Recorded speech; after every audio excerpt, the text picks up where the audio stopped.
Hey everybody, just going to take a quick break from the show to get you styled up with Stitch Fix. Shopping's hard. It's hard. With Stitch Fix, you get a stylist, though, who understands your style, your size, your budget, and they do all the shopping for you. Wow. This is excellent. Shopping, I'm telling you, shopping and figure out your style, it's overwhelming. Let somebody help you when it comes to getting dressed. We don't know what we're doing, so we let Stitch Fix help us out. A Stitch Fix stylist there.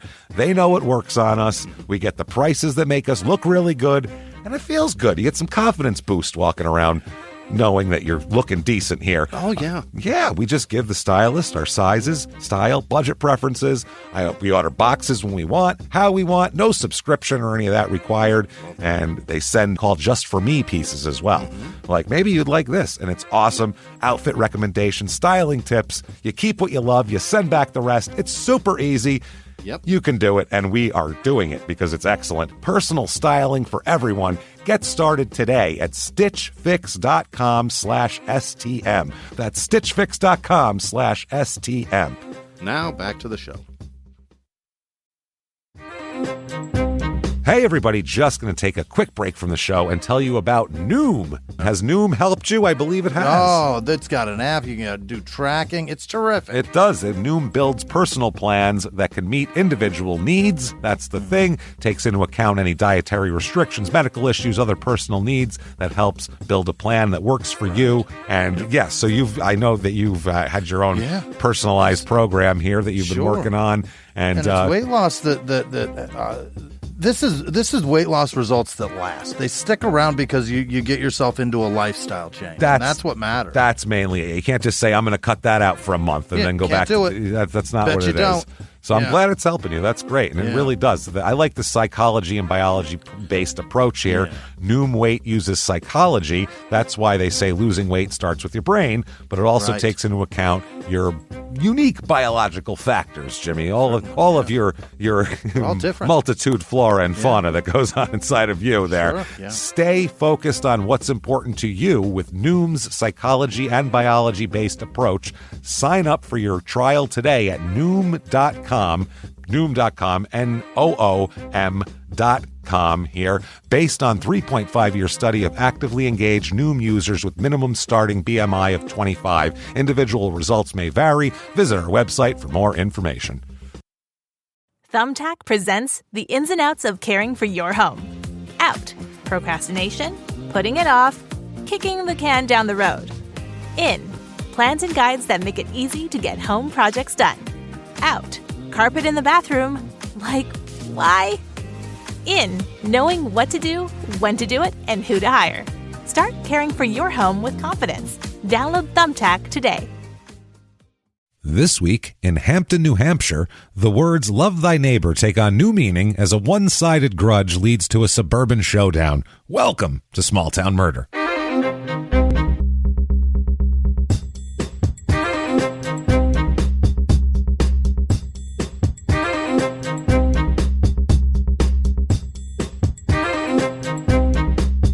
Hello, everybody, and welcome back to Small Town Murder. Yay! Yay, indeed, Jimmy. Yay, indeed. My name is James Pietragallo. I'm here with my co-host. I'm Jimmy Whisman. Thank you, folks, so much. Happy holidays. Merry Christmas to all you fine people out there. We're recording this as there's like pasta making going on in my house. There's a lot of stuff happening right now. We're going to record this. And program note, we are going to give you this show. Might be a little bit shorter than the normal shows, but that's for a reason, because we are also going to give an extra show this week, an extra show into the feed. So just like normal, not a bonus, it's a bonus, but not a Patreon. It's just extra. It's just a thank you to everybody for this year. Yeah. You've been wonderful to us. Thank you. We've been stuck, obviously, like everybody, haven't been able to be on the road and things like that. And you guys have kept us alive. Yeah. And we just want to say thank you. And we can't come to all of your houses and say thank you. No. So we're going to give you an extra episode of some craziness. And so that'll be coming out on Saturday. So you'll have that to look forward to the day after Christmas. Enjoy, everybody. Quickly, though, we'll get through the top of the show. Okay. We thank you for all of your reviews this week. Apple Podcast, that purple icon. Reviews help a lot. We don't know why, but your thank you. heroes do it. please do it. It's free, costs you nothing. You can go to shutupandgivememurder.com right now, and you can get your tickets to the virtual live show, January 29th, 2021, the virtual live show, and it'll be up for 72 hours after that. If you can't make it on the 29th, it's going to be a real regular episode, just like a real live show that we do in the theaters, microphones and everything. We're going to look, you're going to go, am I in a theater? Oh no, I'm in my house. That's what we're going to do. It's what we're trying to do for everybody. So do that. Shutupandgivememurder.com right now, January the 29th. Get your tickets. Can't they wait. are available. Yeah, we're really excited for that. We're going to pretend like we're going to a theater. It's going to be a lot of fun. Patreon this week. Oh, my goodness. Patreon is blooming this week as well. Patreon, we have Christmas Murders for Small Town Murders Patreon. Which we had so much good feedback about the Thanksgiving Day murders. We had to do the Christmas Day murders here again. I had no idea. It's so great. And then Crime and Sports, it's a present to everybody, a nice holiday gift for everyone out there. We're going to do the personal ads again, which are so much fun. We're going to get that all done. So you can get all of that at patreon.com/crime and sports and everything there. And Jimmy will give you a shout out at the end of the show. Mispronounce your name horribly. Or if you just want to have your name mispronounced horribly and still be a producer, you can go over to PayPal and use our email address, crimeandsports@gmail.com, and make a one-time donation. And thank you to everybody that's done everything for us this year. Really, we just can't tell you how much we appreciate everything you've done for us. Truly, from March on, the news every day was awful, and getting a notification and a chime that somebody else signed up it negated most of it. It helped a lot. So thank you, everybody. And also listen to Crime and Sports if you haven't. Maybe give it a shot this week if you're home. You got a little time off possibly or something. It's a good time to check it out. Crime and Sports is crazy. And also check out P.S. I Hate This Movie, or I have to watch Love Actually this week, which is, good God, help me. So there's that. It's like the rom-com of all rom-coms. Holiday. Who's in it? I don't know. It's like 40 people. It's one of those where it's like the front of the poster's like 15 boxes of all different famous people. It's a disaster. Okay, so it's like cameo after cameo. It's bad stuff. So check that out. That's coming up this week. And disclaimer quickly, comedy show, everybody. This is a comedy show. There is horrific murder involved because, it's called Small Town Murder. But it's a comedy show. We're comedians. We're going to make jokes. We do not. We go out of our way not to make jokes at the expense of the victim or the victim's family. Why? Because we're assholes, but we're not scumbags. And that's it. That's how it works there. We make fun of small towns, which everybody's from a small town, and they all have shit to make fun of. Right. We make fun of a police force that might let a murderer walk free for years. We make fun of murderers because we have no other recourse sitting here in our studio. All we can do is make fun of them, and we're good at that. Which are best. That's what we're best at, so we do that. So if that sounds good to you, we're going to have a blast. If not, I don't know, maybe give it a shot. Let the holiday spirit fill you and let it in. Let your heart open and try something different, and you might not be disappointed. Spread your cheeks and enjoy the spirit. That's right. And while you're doing that, shout, "Shut up and give me murder." Let's do this, Jimmy. I would love it. Let's go on a trip, shall we? Let's go all the way to New Hampshire. I love it there. As I know you would like to go to New Hampshire, but you can't because we're stuck here. Yes, we're going to Hampton, New Hampshire. I've never heard of it. It's in the southeast corner of the state. Have I down heard of it? Kind of in the water. Near Massachusetts? Yeah, you've probably kind of gone through it. Yeah, it's a little mini panhandle sticking out all on its own. It's about 50 minutes to Boston. Okay. So it's right there. 35 minutes to Manchester. Oh, I've definitely been there. Definitely been around there, and it's down by the water, too, so I'm sure you've been there. 25 minutes over to Fremont, New Hampshire, which was episode 145, our last New Hampshire episode, been a while, which was November of last year, 2019. That was the 107 dildos episode. So Fremont. If you missed Fremont, you missed a man who had 107 dildos. That's too many. We found out that was the number where we were like, I think that's triple digits is where you're hit. That sounds excessive. It doesn't seem probably bad until the police are cataloging them one by one. Counting them, taking photos, and releasing that to the media. I feel like at that point, it's embarrassing. Another one. Oh, two, boy. 3. There's 7 more. I found there's another closet over here. It's in the top shelf is loaded, guys. I need help. We're at 72. Are you sure? Christ almighty. You sure we didn't count those already? The garbage bag. It's full. It's tied. We didn't do it. We didn't. It's still tied. I can feel it, though. It still does in there. Yeah. So this is in Rockingham County. Balls and everything. This one's got balls. They're squishy. I feel a suction cup. I think this one's a suction cup. This one's veiny. It's realistic. Real vascular. It's a realistic one. Oh, I turned one on. Shit. How do I... Fuck. The whole bag's vibrating now. It's deep, too, I think. I don't know which one it is. Deep.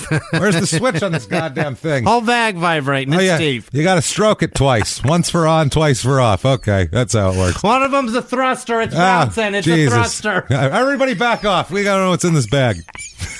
Back off, everyone. Oh, boy. So this is in Rockingham County. Okay. Area code 603. About 15 square miles. About 13 of that's on land because this does leak over into the water. Good-sized this town. area. It's a good-sized town, yeah. The history of this town, which we'll go through extremely briefly here, first called the Plantation of Winnicunnet. Oh. Which caused many slips of the tongue, and so they had to change the name. I'd love to win it. I'm going to the Winnie the Cunt Plantation or some shit. I don't know what the hell I'm going to. So where you win, cunts? I don't know what's happening there. Sorry to let You're that going to the word, casino? but you can't. Is that where you're going? Yeah. You can't have N and T and that too that close with just an E in the middle to separate because that E can be left out real easy. Hampton was one of the 4 original New Hampshire towns chartered by the General Court of Massachusetts, which held authority over the colony. Winnicunnet, that is it's a minefield. I tiptoed through that bad boy. Is an It's like a bathroom floor in the middle of the night covered in mousetraps. It is. Go and slow. Legos. Go slow. Legos and mousetraps. That's all. It's all over the floor. Watch out. Walk on your big toe. Oh, boy. Tiptoe. It's an Algonquin Abenaki word meaning pleasant pines. And is that what that apparently means pleasant pines, and is the name of the town's high school, which I'm sure great. Any opposing team is definitely calling it with the other thing there. Makes it very easy. Very easy to chant. You're gonna call a high school that? And especially the word "win" is in it too. So your own people would chant it.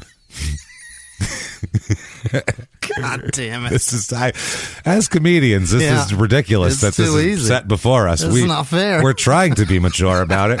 I'm doing my best. But what are we supposed to do here? We're only human.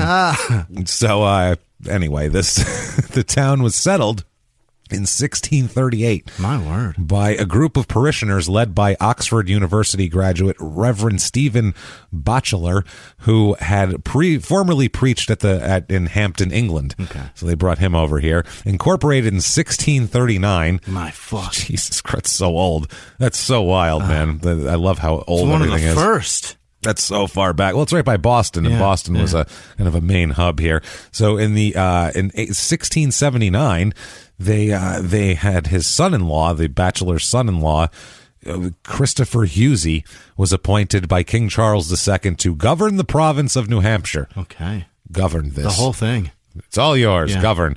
So they built the railroad in 1850, and then trolley lines with Exeter and all this type of shit, and that helped the ocean front here become a real popular resort area for people from Boston, that sort of thing. So it remains today a tourist destination. You can go there and buy shit with seashells glued to it, no problem. Yeah, I'm sure of it. No problem with your kid's name on it. Right. Arranged and glued on seashells. Welcome to Hampton. A lot of that stuff happening here. Notable people from this area. I mean, one that I found Bill Alfonso, if you're a wrestling fan, you know how Bill Alfonso is. Okay. He is a referee that hung out. He was an ECW, and he's been around forever. He's from this town, and that's about it. Really? There's a lot of congressmen and shit like that, but nobody that's fun to talk about. Okay. So skipping it. Reviews of this town. I have a 3-star review here. Really? So the water's not impressive to you? No, most of the people like the place, though, but there's some averageness about it. Here we go. 3 stars. Quote, in the winter, especially inland or close to the North Beach, the town is nice. Unfortunately, the tourists from Massachusetts really destroy the quality of life throughout Hampton for the entire summer. Calm down, sir. You're going to review it based upon the people from Boston? Just screaming Red Sox scores back and forth to each other across the town, really making it too loud and annoying, and I don't like it. I went down the Cape for Memorial Day of a while back, and no, it was Labor Day. It was Labor Day because the guy, clearly from Boston, the cab driver, screams out the window just as he drives by, Labor Day, for no reason at all. And that's what this guy's mad about. That's what they're complaining about. They just run around screaming Labor Day. And he was the soberest guy around, too. Think about that. That's the guy behind the wheel. What are the drunk guys doing? So the beach is overrated, trashy, crowded, and noisy. Yeah. Like couldn't see the trees or through the fucking forest. Glued on seashells is what we're getting at. Right. Young men drive around in a loop, blasting rap music, showing off whatever ridiculous work they had done to their car. Lights underneath, sounds as if the muffler fell off, etc. This is like a 60-year-old woman writing a hilarious review, and I'm loving it right now. Or man, but I feel like the language is as sharp of a 60-year-old woman for some reason. Sounds like a 60-year-old woman reviewing East LA also. Yeah. Identical thing. But no, Hampton. It's really a shame because the year-round residents in town are great. Unfortunately, they are the minority once it's warm enough to even stand outside. Yeah. So there you go. Here's 3 stars. It is quiet for the most part. It can get busy during the summer and other hotter times as we have long stretch of beach near us. That's a really weird sentence. But even still, it remains quiet. Mm-hmm. So they don't see the blasting rap music from these guys. And these reviews were done a couple months apart, so it's not like 10 years apart. It remains quiet. As far as changes go, I would like to see an increase in diversity and a more robust nightlife. Mm-hmm. So they want different things, those two reviewers. Here's 3 stars. There are some great local food places, beautiful scenery, lots of recreational places, fields, safe neighborhoods, good schools, fun place in the summer. 3 stars.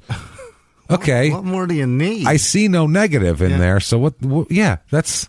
It's a hard person to please. What do you want from this town? Difficult. Free blowjobs too? Like, what is there? You live within 5 miles of the ocean. I mean, you go to the beach, but there's just no free blowjob machine, and that's what I'm looking for. If there was a free blowjob machine, then the town would be better. Maybe they get 4 stars. Yeah, like a booze faucet and a free blowjob machine. I feel like I'd like this town more. That's all I'm saying. Here's maybe 4. I can't promise nothing. Here's another 3 stars. Quote, "It doesn't seem to be very prevalent around here."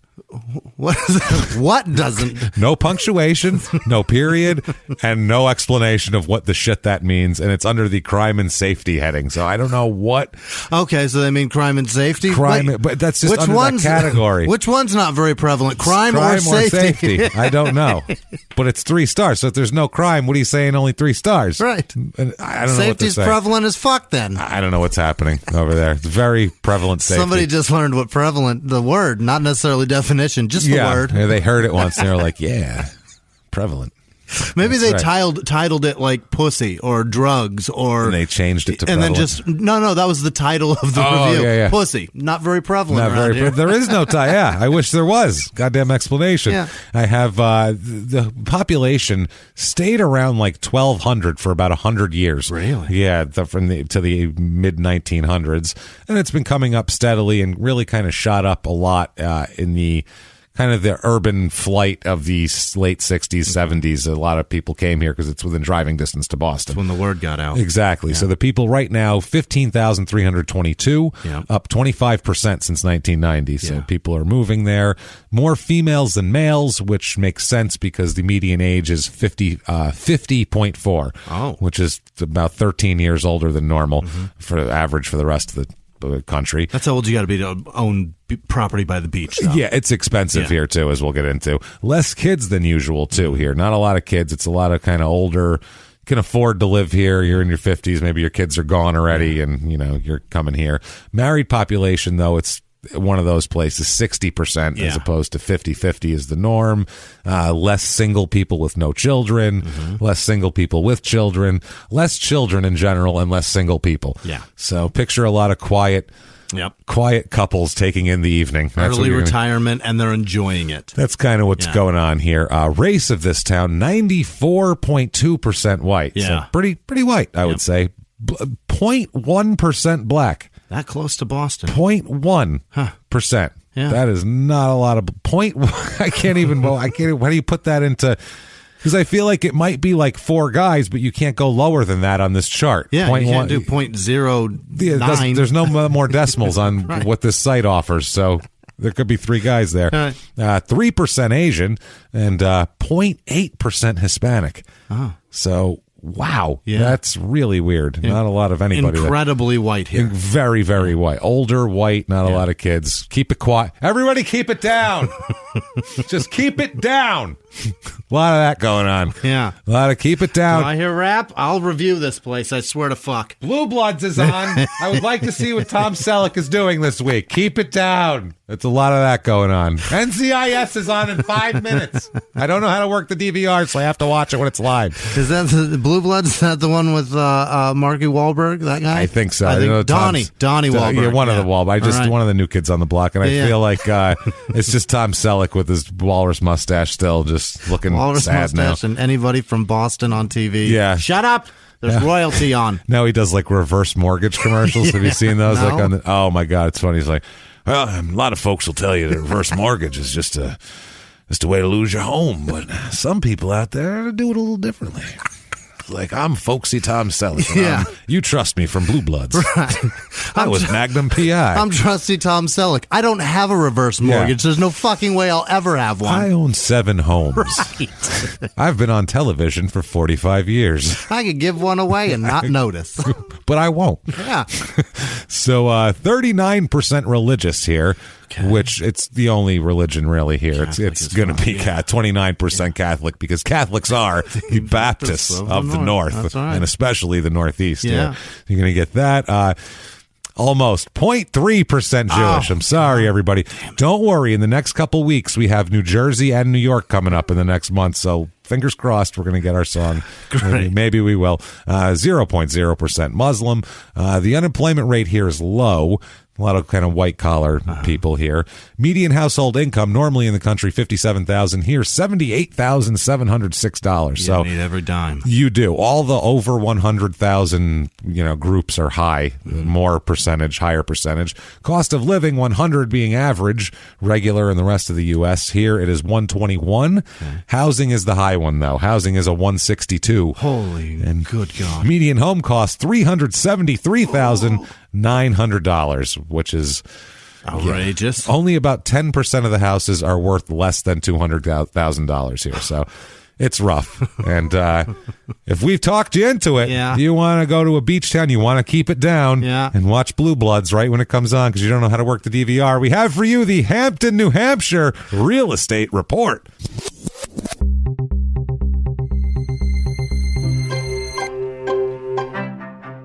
Your average 2-bedroom rental here goes for about $1,870 a month. My God. Which is pricey for a 2-bedroom place. But to rent, Yeah, but a lot of that is also driven up by the beachfront properties. Of course, because the beachfront rents are really expensive, so that drives the inland rents that are a little lower. That's the middle. 3-bedroom, 2-bath, I found house here. 1,456 square feet. Might be manufactured. Looks like it's got that bottom where it's not attached to the ground type of deal. No foundation. Skirting. Not the best. $269,900 to own a tin box. Unbelievable. I found a 4-bedroom, 2-bath, 1,952 square feet. Regular house. Yeah. Nice. Okay. Needs updating, though. It's a couple of problems, but it's nice, though. $489,000, though. That's entry level, pretty much, for like a real attached to the ground house. My Christ. That's rough. And then I found, let's say you've done well, want to stretch out by the beach. I found a 4-bedroom, 3-bath, 2,040 square foot, 2-story house on the beach. Okay. Like you walk out of your front yard and you're on sand. Now we're talking. Amazing. $2,053,000. So that's the difference between on the beach and not on the beach is $1.5 million or so. That's a lot of money. Yeah, because otherwise that's the same house as the second house. So just no square sand. footage and you're just instead of having a yard, you have an ocean.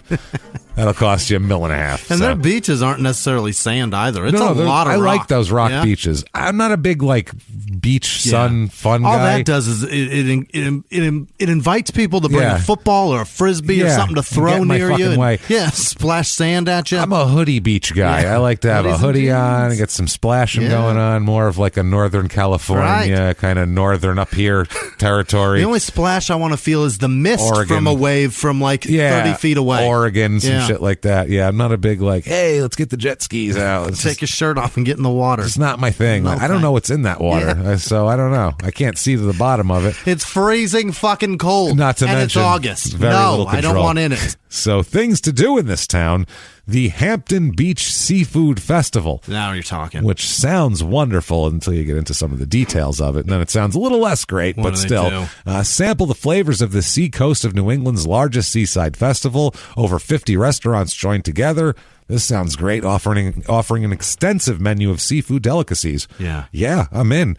There's a culinary chef demo you can watch, sample, and learn from the area's top chefs. The whole thing includes over 60 art and craft dealers, 2 stages of entertainment. Oh boy, a 200-foot beer tent. Oh, Jesus! We need 200 feet up. People are coming from Boston. People, an extra 100 just for that. Sidewalk bargain sales, a flea market going on too. Display of fireworks on Saturday night. Choose from favorites like lobster, shrimp, clams, steam broiled, barbecued or fried, and non-seafood items like the bloomin' onion. Okay, great. Who the fuck? Throw that thing the fuck out. And stick to the seafood. The entertainment on 2 stages. They don't even tell you who it is. It just says 2 stages featuring some of the best local bands in the area. Oh, that's awful. So everybody on heroin will be playing here, and a lot of bad covers. Yeah, a lot of bad.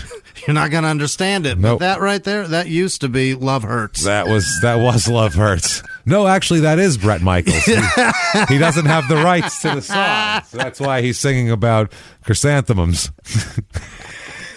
That's why he's singing about every chrysanthemum has its pistol. Right. He knows what he's doing. Oh boy! Every daffodil has its stamen, and he knows that. So he's 60 craft persons displaying their wares. Oh boy, it's $5. They say wares. Wares. Sounds like they're shaking their asses for you. Hey, look what I got, and I made this too. They made it like a punchline. They really did. The Miss Hampton Beach pageant. Oh boy! Oh boy! Who wants to be the Miss Hampton Beach? Join us for the 74th Miss Hampton Beach pageant at the Seashell. 73 others? Oh, yeah, at the Seashell stage. I want to know what happened to the lives of every one of these winners. Yeah. You should contact this person. Little Junior Miss Hampton Beach as well. Nope. I want them to stop that. No. I really stop. do. Please stop. I want that. Everything under 18 needs to stop. And really, 18, we don't need to look at that either. That feels weird. No parading around anyway. Let's just, if they want to do like a competition of something, skill of some kind, that's fine, but we don't need to parade them. Whatever the number your state arbitrarily set up as the legal age, you can fuck them. Add 5 years, then dress them up. Then that's fine. We'll see it then. And then, you can do that. I was going to say something that was not okay. Okay. I don't mean the other. Never mind. It was insulting to many people, but not who you would have thought it was insulting to. So, 20th annual Hampton Beach Sand Sculpting Classic. Oh, boy. Here it is, everybody. Check for updates, due to COVID. 200 tons of imported sand is dropped on Hampton Beach, and the, quote, Grady Bunch starts pounding up the sponsor site. I don't know what that means. The entire area is illuminated for night viewing through September 13th. Watch Greg Grady and the Grady Bunch build a mammoth sand demo site. Oh, man. There's entries. The theme is Enchanted Land of the Sand. The sandcastle builders are the Grady Bunch. The Grady Bunch with Greg Grady. Hate them. Yeah, he's a dickhole. Over $25,000 in person entry awards. Yeah. What the shit is going on here? For the best sandcastle? Massive. Oh, my God. Sponsors, grand finale, judging people. This is crazy. Group carve they have one night. There better be a hashtag. I'm going to look for this. First prize, $6,000. What? Second prize, $4,000. Third prize, $3,000. Fourth prize, $2,000. People's choice, $1,000. James, let's figure out how to start making goddamn sandcastles. I didn't know it was so lucrative. I'm going to go all up and down the East Coast to sandcastle competitions. I'm going to be the man. Heard Jimmy P's coming up from South Carolina. Hey, man. He took first place down there in Pismo. Watch out. Watch out. He's got a sculpt that you wouldn't believe. Jesus he Christ. built 107 dildos. It was wild. Yeah. He gave them to a guy. He's Pretty all got them all. They're all in sand. Then the Seashell stage has nightly shows, and we'll go over quickly. August 26th, Brandy? Yeah. Not Brandy. Not the real Brandy. It can't be the real Has Brandy. she fallen that far? Is she alive still? Yeah, she's alive. Yeah, she's clear. Yeah, Then, I don't she think was she's married fallen to that Quentin far. Richardson. She's got other shit going on, Yeah. I believe, but it says Brandy was going to be there. Country Mile. Oh, boy. Martin and Kelly. Yeah. No. Whoever that is. Leaving Eden. Okay. At least they're leaving. Yeah. John E. and the Rockets with an I. Oh, boy. Oh, boy. Oh, no. Sea Rock one day. Chippy and the Yayas. Oh, boy. Angela West and Showdown. The Brandy Band. Brandy plays, and then I don't know if it's she's her the band. headliner, and then they play a set earlier I guess. to warm up. The Continentals, which better be like a 50s, Yeah. like, soul group or something, and I'm not going to be happy. Or the original flight attendants from the Continental Yeah, Airlines. just hey, little red It's outfits. still in their outfit. Either that, and then they have the Time Travelers, which I hope are some group that thinks they're from the 50s, which I assume that's what it is. I hope or it's 60s or some further more back, shit. like the 1800s. That would be hilarious. That now you're onto something. It's basically Mumford and Sons. Yeah, that's same band. Same band. So a crime rate in this town, what we're interested in here, about one property crime is about 1/3 of the national average. So 2/3 under the national average. Yeah. Pretty damn safe here. Bunch of old people. Sure. That's what you get. Violent crime, murder, rape, robbery, and assault, the Mount Rushmore of crime, is a little bit over half the national average. Ooh. So, it's still pretty damn safe. It's about half the national average, but people are... I don't know. That's what happens when you stay together too long. That's what happens here. So that said, I think it's time. Yeah. Let's talk about a murder. Hey, everybody, just going to take a quick break from the show to tell you about the safest sponsor ever, Simply Safe. Absolutely. These people will keep you safe. It's amazing. You know that every 26 seconds a burglary takes place in the United States, according to the FBI. That means that by the time this podcast is over, dozens and dozens of homes will have been targeted, ransacked. God knows what happens here. So protect your home before it's too late with Simply Safe proactive security system. Simply Safe helps stop threats before they even have a chance to break in. Named Best Home Security System by U.S. News and World Report 5 years in a row. And by us for about the last 8 years as well. If you trust us, believe me, you want Simply Safe. So visit simplysafe.com/small to claim 50% off a new system with professional monitoring plan and your first month free. That's simplysafe.com/small. There's no safe like Simply Safe. Now back to the show. This show, Small Town Murder, is brought to you by BetterHelp. Get yourself some therapy, everybody. Honestly, here. We often hear about, red flags that you should avoid. Hey, that's a lot of a thing. It's become a real phrase now, real cliche. But why don't you focus also, you look at green flags in friends and partners. Look for good things as well. Right. And maybe you're not sure what that looks like, though. Therapy can help you figure that out. What are positive things? What are the green flags? And then you can practice them in your relationship. It's absolutely a fact. And so, honestly, we absolutely are huge advocates for this. It really, really helps. BetterHelp is fully online, making therapy affordable. It's convenient. They serve over 5 million people worldwide. You can access a diverse network of more than 30,000 credentialed therapists, wide ranges of specialties there. Here's the coolest part. You're not getting along with your therapist, you're just not feeling it, you can switch at any time, no extra charge. Wow. The thing is, they want you to get help. That's it. And you can do it with BetterHelp. Discover your relationship green flags with BetterHelp. Visit BetterHelp.com/smalltownmurder today to get 10% off your first month. That's BetterHelp, HELP.com/smalltownmurder. Now back to the show. Great. Let's do this here. Let's start out here. Hampton Beach. Old Hampton Beach. This sounds like a very murdery place, doesn't it? It sounds fucking relaxing. It sounds like a place, you'd relax. Go and have some fucking oysters on the weekend. You could do a place where you could really stretch out, be old, and yell at teenagers. There you go. With oyster breath. And complain. Yeah. It's a nice place with just enough to complain about to make an older person happy, I feel like. That's what it is. Just enough. It's beautiful. It's pretty all that. Yeah. Goddamn teenagers. It's just, see what I mean? Just that little bit.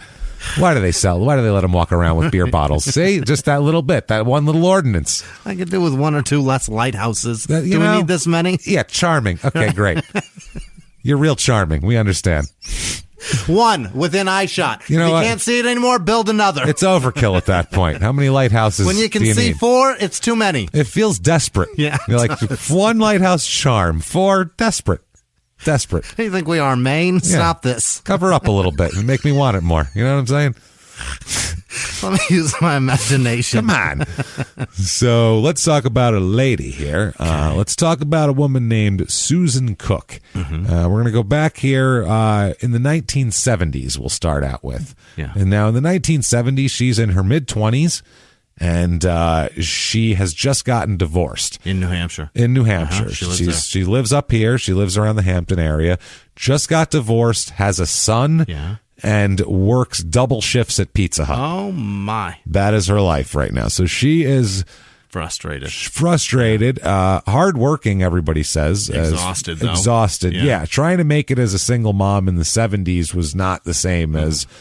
It's just different. It was hard to be a single parent back then. It's hard now. It's. I'm not saying that at all. It's finding impossible. A job back then, you had to actually go find the job. You couldn't apply for 100 things in a day. Take your car and go drive for people. You'd have to make an effort. You have to make an effort now, but you'd have to go physically write your name and experience in boxes and hand it to a man or a woman. Most likely in the 70s, a man. Yeah. And then go. And have him tell you no. Yeah, or wait for him to call you. And so that's how it worked. But she's working hard, double shifts at Pizza Hut with a son here. So it's rough, a little bit rough. She meets a man in 1980. Though that kind of takes a little bit of this away and makes life a little bit easier for her. And she wants to have a family. Sure. She wants to have that's what she was looking for when she got married. I guess the husband wasn't into the whole thing, and that was the problem. So she meets a man in 1980 named Robert McLaughlin. Yeah. He sounds very upstanding. Robert McLaughlin. They get married pretty quickly. Hell yeah. In 1980. Yeah, they get married right away, which seems... Yeah, this looks like everything's on track, right? All fixed. Everybody's happy. Had a little speed bump. Now everybody's happy because he's been a divorced guy too. McLaughlin's he's divorced as well. So, you figure it makes sense. A couple people that have made one wrong turn and they're like, okay, I don't want to do that again. And a lot of times that's best in a relationship. So now they get married in 1980. The weird thing is she gives her son from the former marriage, gives the son to her husband and basically says, it's yours now. I gotta go. I have a new thing I got going on. And she quits. And she, just quits the son pretty much at that moment. And divorce and everything? No, they've gotten divorced. She's divorced from her first marriage. Got it. Her son from her first marriage, when she marries McLaughlin, she just gives her son to her ex-husband. What the fuck? And says, well, I'm starting a new life, so he's yours now. And that's it. She doesn't see him anymore. Can't do that. No, that's it. I mean, it's gone. He's like she never existed. Okay. Which is very strange. This is like the way people used to do it in like the 50s. Yeah, but moms weren't usually the ones that did it. No, the mom usually, exactly. If it was the father was like a real bastard, he'd be like, I'm going to take the kids from you. And then he'd, take the kids from the mom or something if they, whatever. But a lot of times the father, there would be a divorce or whatever, the father would leave and they'd start a new family. That was it. Yeah. That was a different family now. Right. They didn't see them anymore. And it's kind of how it used to be, but that's how in my family it worked out like that. My grandmother got a divorce. I didn't meet my actual grandfather till I was 12, I think. Wow. When my grandfather that I knew died, and he came around and was like, hi, and then he died like a month later. I was like, well, thanks a lot. That helped. Good. Yeah, that helped to know you for a month and then you croak. Appreciate it. I'm going through it. Yeah, it was perfect. So And I got 2 dead grandfathers. Thanks. So, but that's kind of how it was. You just disappeared your family. But this was a different story. In 1980, there was visitation and weekends, and divorce was common by then to where we'd worked out how to deal with the kids. We perfected that part. Yeah. I mean, 1980, my parents split up by then, and I saw both of them. So, I mean, there was no... My dad didn't just not talk to me anymore and start a new family. So I went to his house on Saturday, you know. Mine did. Then he started 9 more. Then he got a few families. Yeah. He's got a couple working up. And then when he realized all that doesn't work, then he came back. Well, he's going for quantity, thanks, Jimmy. Dad. You know what? Appreciate it. He had a mission in mind. Yeah. That's the thing. He had something he was thinking about he wanted to do, and he did it. So Listen. you got to give him credit for his drive. Say you want more of everything. His virility, if nothing else. Quality. Yeah. So anyway, she had gotten she gives the son to her first husband, Raymond McDaniels.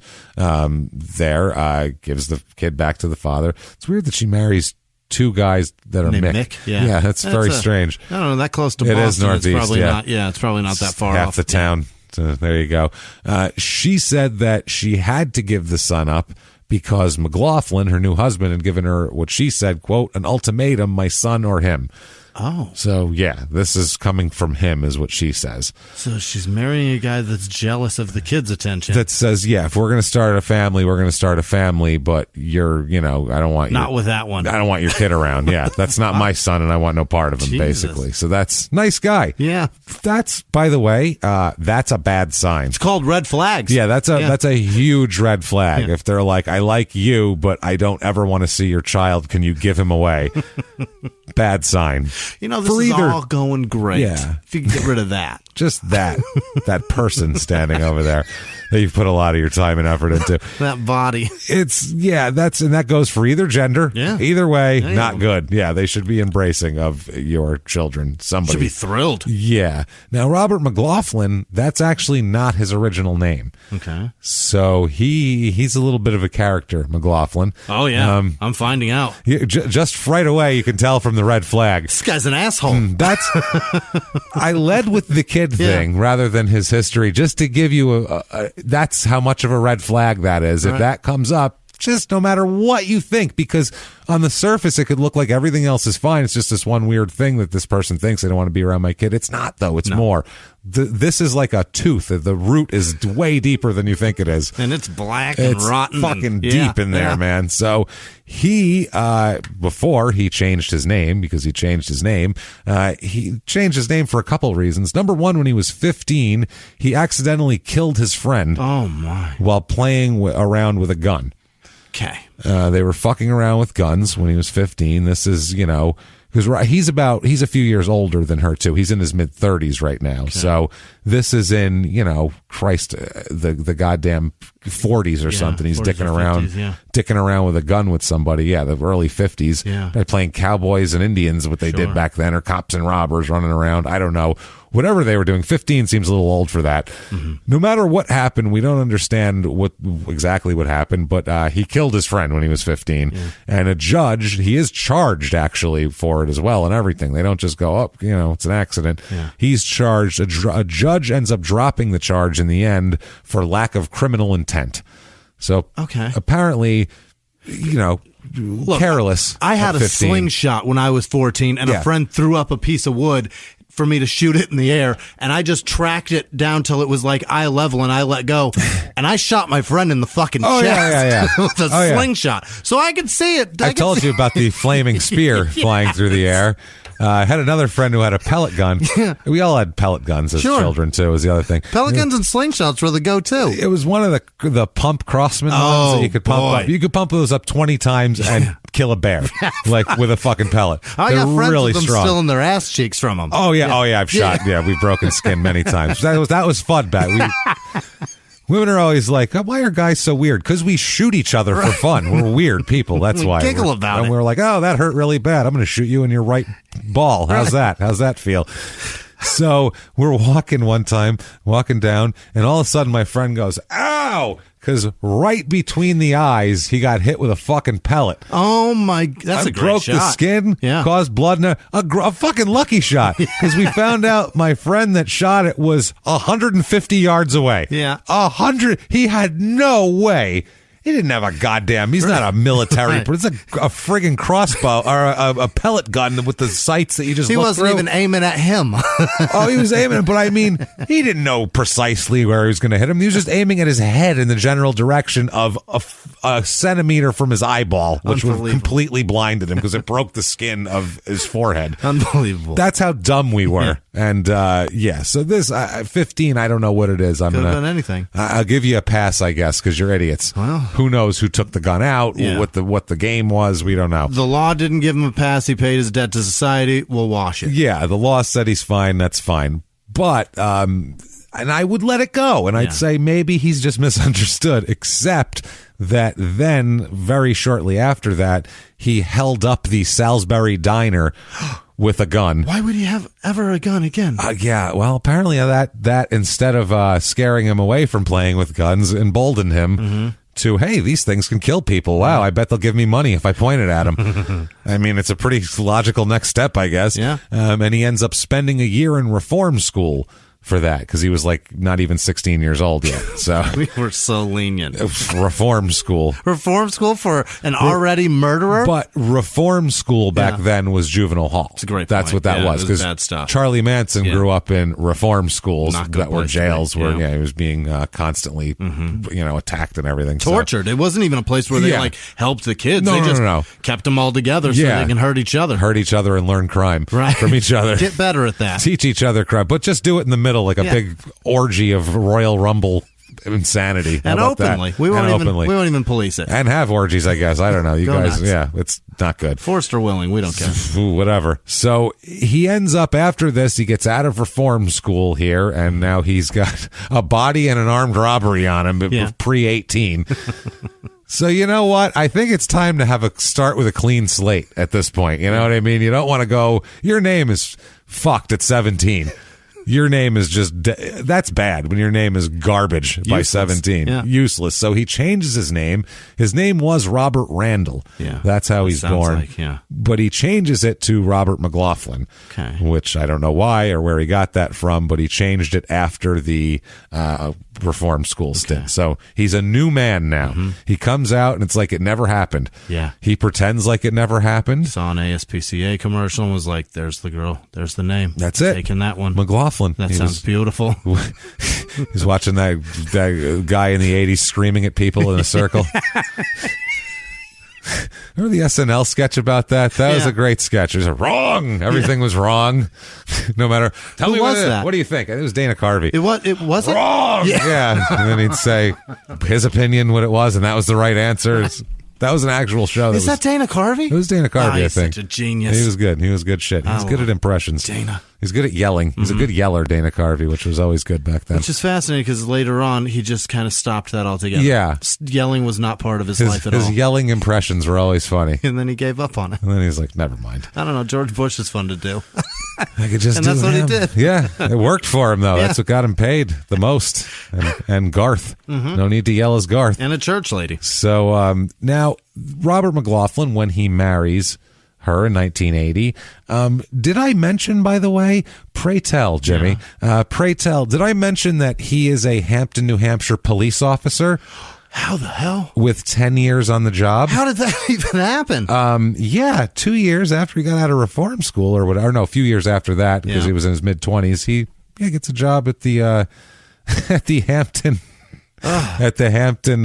Police Department. He passed the background check because he changed his name. Yeah. And they just he didn't mention that, oh, by the way, that's not my real name. He just said Robert McLaughlin. They looked him up. He clean as a whistle. Here you go, pal. Clean as a whistle. Sister Sarah, here's a job. There you go, buddy. Here's get out there and stop crime. Okay.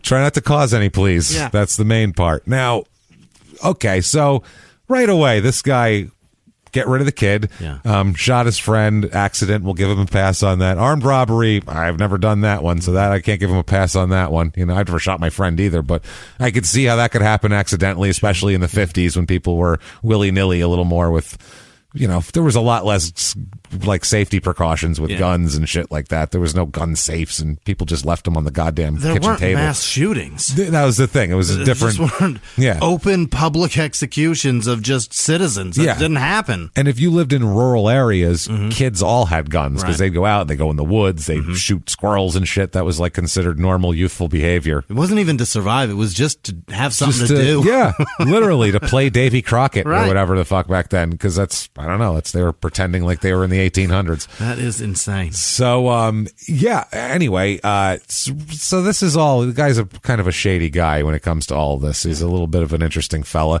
Then you hear about his personal life after he joined the police force, post name change and everything. He was married and had a wife, a son, by the way, a junior named after him. Really? Robert McLaughlin Jr. Yeah. It's not really. Not really, No. but legally it's his name. Yeah. He changed it. And 2 daughters as well. So a wife and 3 children, 3 small children he had, and they got a divorce, and he just Get rid of them. Got rid of them, left them, never... Didn't really have much to do with him after that. People are mad disposable to this guy. Exactly. Wow. Very disposable people. He doesn't have a lot when it comes to that. His first wife, Beverly was her name, she said that during their marriage, he, this is interesting, quote, often held a gun to her head and threatened her with a hunting knife. So... Just like on a Saturday? That's what I mean. This isn't like one time I killed the baby. One time I threw the baby in a vat of boiling water and he held a hunting knife to my... There's nothing like... There was no incident. There's no one time he went crazy or what. This is just... He often held a gun to my head. Like, I feel like that's a normal way of life here, which is... pretty fucked up, especially for a guy who has shot somebody, killed a friend, and held up a diner. And duped the police force into hiring this lunatic. And now the gun he's holding to her head is probably city issued. Right. So that's... Right. This is county property. Yeah. Wow. The bullet I'm going to put into your head is county property. I paid for that with my taxes. You paid for it. How do you feel about it? That's messed up. And a hunting knife. So scary guy. But in the police force, though, he received letters of commendation from the department for his police work after, and there's an armed robbery of a Hampton Falls gun shop in the 1970s, which seems ballsy. That's the worst place to rob. Let's rob the gun shop. They'll never be expecting it. That's a good point. It's the only thing they'll never, because they would look at you like, are you really robbing the gun shop? We have all the guns. I have a bazooka. What are you doing? You do this? I have like machine guns and shit back here. You should see the back room. It's illegal as shit. I got stuff I had to buy from the army back there. Like, it's wild. It's crazy. The Russian army. It's black market. I have shit that I could kill you with that will blow up so big and nobody will even hear it. It's crazy. It's so quiet. Yeah, it's that. Do you really want this? My store will be a mushroom cloud, but that's a separate issue. Do you want to do this? You want to do this? But apparently they did. He ended up assisting in capturing the man there. Apparently it was, and another one was assistance in capturing a man in April 1986, later on, after the attempted murder of a police officer. Somebody tried to kill a police officer. This was the guy who caught him. Okay. So he's gotten a couple commendations and things like that. It's amazing. It's like you can think like a criminal. Yeah, it's weird. Which... And a lot of times, as a cop, that's very beneficial. And a lot of times too, and this is again going back to the homicide book. They talk about it only because that's the most in-depth kind of the homicide and all that sort of thing. A lot of the guys are either kind of their family is in law enforcement, fire, military, things of that nature, or a lot of times it's, I don't know. I went to juvie a little bit. I did this. I fucked around. And it was like I needed a steady job. Yeah. And, I know the streets and I know this. And I joined the police force. That was a big thing back in the day that people used to do. Like half of the New York City police force were like, guys from the neighborhood. That's why they ended up taking money from these guys because they knew them and letting things operate. It's just, they were all kind of, it's a very thin line in a lot of areas between that. Thin blue line. Because who wants to deal with crime? It's either people who really want to do good or criminals. That is fascinating too, because then who do you lock up? The guys you don't like, or That could be a dangerous road to walk. It is. Well, that's why, back in the day in New York and shit, when you had all the cops taking bribes and shit, they knew the guys. They knew the guys they were dealing with. They grew up with them. Hey, I went to school with this guy. I know this guy. I'm around the neighborhood with this guy. Hey, we're doing this. I bet your family could use a few extra bucks every month.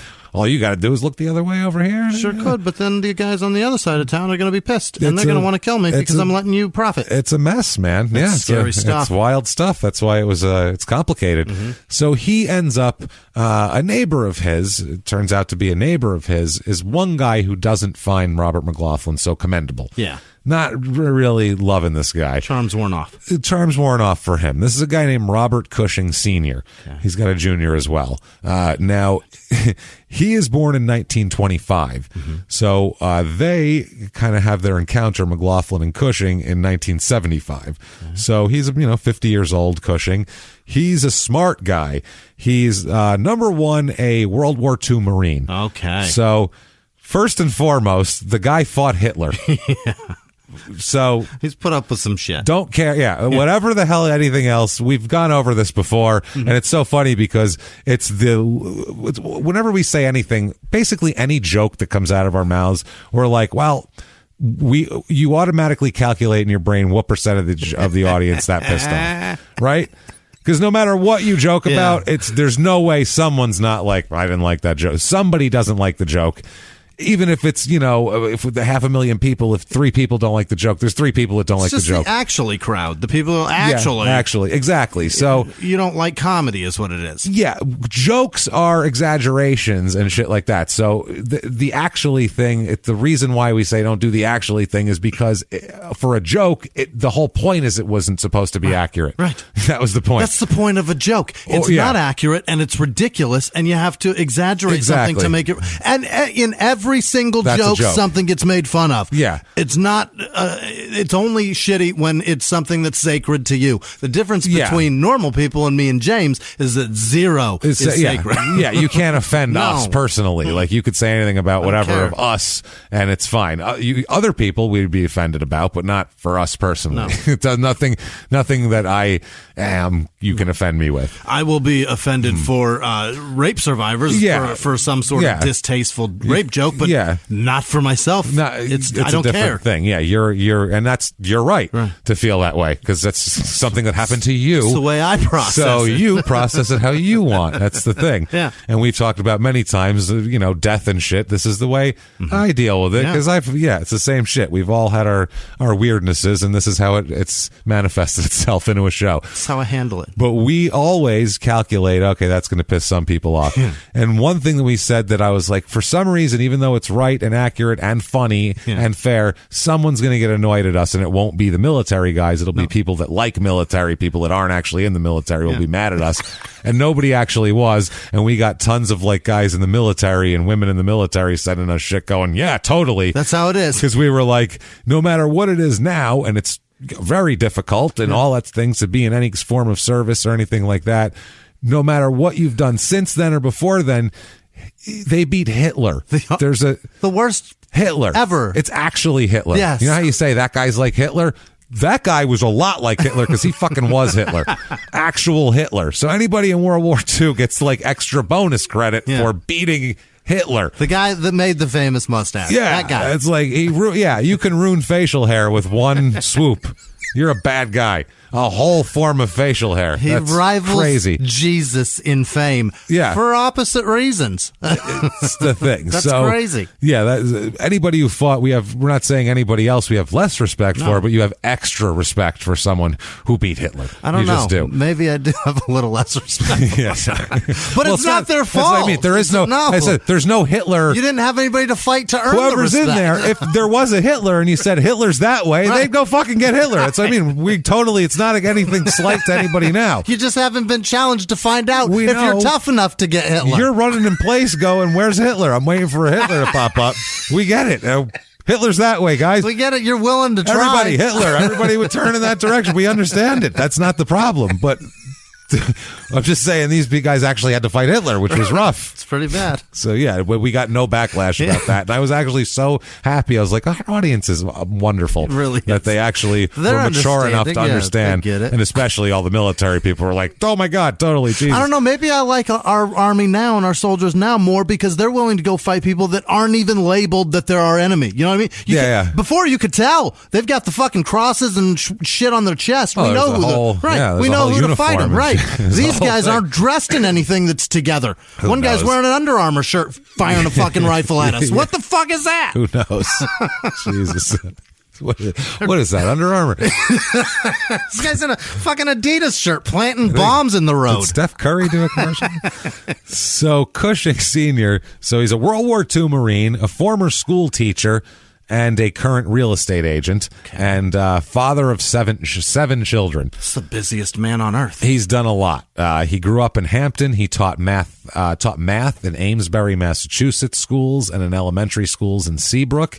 And then he retired and turned to real estate sales and became a success at that. Okay. He's a successful guy, basically. Just one of those people. Just doing it. He does stuff. Served as director of the local board of realtors and was twice recognized as the salesman of the year by his company. He doesn't just sell houses, he's the best at it. He's the best at it. Up to and including making children, he's the best at it. He's just good at it. Yeah, he's got the most potent sperm. Very effective. He can beat Hitler, sells houses, make you learn algebra. He's got a lot going on. And his son, who ends up being a councilman later on, or a state legislator, actually, at the time was a political activist. This is Rennie. I think it's Robert Jr., but he goes by Rennie. Okay. He's a political activist at the time, fighting like local nuclear activities and like environmental things for the beach. Okay. He's very active in local politics, and so is Robert Cushing Sr. as well. Okay. He's always he complains about the local, like the council, the town council. Yeah. He's one of these guys. Yeah. He's and he's a smart guy, and he's like, these people are idiots, and he's one of these guys. So he's kind of fun. That is fun too, to make fun of politicians. It's like fun. You voluntered for this job, motherfucker. Why would you do that? Why are you so lazy? So in 1975, there was a little problem between Robert McLaughlin and Cushing. Okay. There's an issue. McLaughlin ends up arresting Cushing in 1975 on misdemeanor charges. Now, the arrest occurred at the scene of a fatal accident in front of Cushing's house. There was a car wreck, and two teenagers were killed in the car wreck. Oh, my. So I guess they were taking a bunch of pictures of the teenagers. The police were. Mm-hmm. I don't know if they were. I assume that's what they do. I'd take pictures of an accident scene, or I can see you doing that. For whatever reasons, I don't know. But for some reason, Cushing, and like I said, I don't know the circumstances. I don't know if it was like somebody took a tit out or whatever. Yeah. But like Cushing apparently got angry at the amount of pictures being taken and took exception to it and came out of his house, and was already out of his house. It was a big accident, but tried to intervene and say, hey, stop doing this. Enough pictures of dead kids? Yeah, and it's a small town, and they all live in the same neighborhood too, these two. So he thought he could talk to him, I guess. And apparently he couldn't, because after a minute of an argument, McLaughlin arrests Cushing on a misdemeanor charge of obstruction of police, whatever the hell. So that's interesting. That'll make you hate a guy for a long time, though. What he ends up saying, though, the official reason why he arrests him is he says that he refused to put out a cigarette that he had. He said Cushing was smoking a cigarette, refused to put it out, and they had told him to put it out because gasoline had spilled on the road from the accident. Okay. So he's like, there was gas on the road, and he wouldn't put the cigarette out. That was the reason why, but it was... So he came in and argued with him about the pictures, and I feel like then he was looking for a reason to arrest him. He didn't like his attitude, and it went further. It went further. It was one of those things. Mm-hmm. Yeah, it was, well, you know what? If you're going to be a dick and you're in the street, not on your front lawn especially, I'm going to just arrest you. And sure. It was, it got to be a pissing match between the two of them from everybody that saw it. And this was a woman named Ann Johnson, who was 71 years old, watched this from across the street, and she said it was a escalating accident, escalating argument that really was just stupid. And you're never, as a citizen, you're never going to win that argument. The guy's entitled to put you away. That's the thing. You're kind of you're screwed at that point. So another time, that was only the first incident. Mm-hmm. There was another incident with Cushing and McLaughlin, where right by his house again, this time McLaughlin had pulled a woman over, an elderly woman from the neighborhood who was a friend of Cushing, and also the lady who lived across the street from Cushing who saw this whole thing, the Ann Johnson woman. And apparently there was some, I don't know, whatever road violation, whatever an elderly woman could do driving. Kinds of things. She wasn't drunk or anything. Right. She was turn signal on too long. She was actually on her way to church, as a matter of fact. Okay. So she's an elderly woman on her way to church. Indicated right, went left. That's what she did. Yes, and apparently he pulled her over, and she had an attitude with him, and he didn't like it, McLaughlin, and he physically yanked her out of the car. But she didn't want to. He eventually, because it was, I don't know, some kind of traffic ticket, and he said, "Well, get out of the car." And she said, "No, I'm an old lady, and I don't want to get out of the damn car because it hurts to stand up, and I'm on my way to church, and leave me alone." Right. You know, it was an old lady. Jesus. And the thing is, if I'm a cop and an old lady tells me that, I'm going to go, "Sorry, ma'am." You know, I'm going to feel like such an asshole just because I have a thing with old ladies where I'm not going to like be mean to an old lady, you know? This guy said, "Oh, yeah," and ripped the door open and tried to yank her out of the car. Wow. And I guess ripped her jacket and everything, like trying to physically and eventually physically drag this woman out of the car. Unbelievable. An elderly woman. He escalated it to the point of that. Cushing's not having it. So, yeah, Cushing came out. "What the fuck are you doing? Leave this lady alone." And so, you again, you motherfucker. Exactly. And this was within a year of the other incident, He too. remembers. So he remembered him, and this lady is, it's a big deal. And this lady claims that she was roughed up by this man, and, she's not elderly, but she's 68 years old. You don't rip a 60. And a 68-year-old in 1976 is different than a 68-year-old now. Right. Like 68 back then was 55 today. You're lucky to be alive. Right. Whereas now people are fine when they're 68. They're still working. Yeah. Back then that was quote, an elderly woman in from 5 the years, newspaper. they're going to run for president. Yeah. It's crazy. In 10 years too. Yeah. So Cushing tried to intervene and was arrested apparently again. Okay. And the lady across the street saw this, and this old lady was a friend of hers, the elderly woman. So she was like, "What the shit here?" She was upset and happy that Cushing was trying to help, and then everybody ends up getting arrested. Unbelievable. So, yeah. Now, after this, the Cushing starts a petition because he's a smart guy, he's got money, and he doesn't take shit lying down. Right. He's not some crackhead that you pulled out of the bar. If you fuck with people who have any sort of recourse, then you got to deal with them. That's why a lot of times cops pick on people who don't have the recourse, because it's a lot easier. Sure. Or anybody picks on, not just police, anybody. Paperwork, definitely no repercussions. Yeah, whereas this guy, he starts a petition to conduct an investigation into particularly Robert McLaughlin's overall conduct as a police officer, to try to get a full investigation to see if he can be fired. Okay. So, yeah, he's going hard after McLaughlin for this. He's been arrested twice, and he's said that he's seen, brutality on an older woman. So not great. Now, so this ends up, this is 1975. Right. This goes on. This flares up. He's mad. The investigation ends up going basically nowhere. Okay. Nothing ends up coming from this investigation. He puts it out there. There's a petition, and then it goes into... Anne and the old lady sign it. Nobody else signs it. No, the people sign it, but then it goes into, he hands it in, and then they go, "Yeah, sure, we'll look into it." And then 5 years later, nothing's happened. Mm-hmm. Everything's cooled off. Cushing hasn't been arrested by him in a few years, so the whole thing just kind of simmers. Okay. Somewhere in this time, between somewhere in the early 80s now, years go by. 5 at least. Nothing happens. Okay? At some point, Robert McLaughlin rents a place that is directly behind Robert Cushing. Oh no! I'm talking right. This is I think right after he gets married in 1980.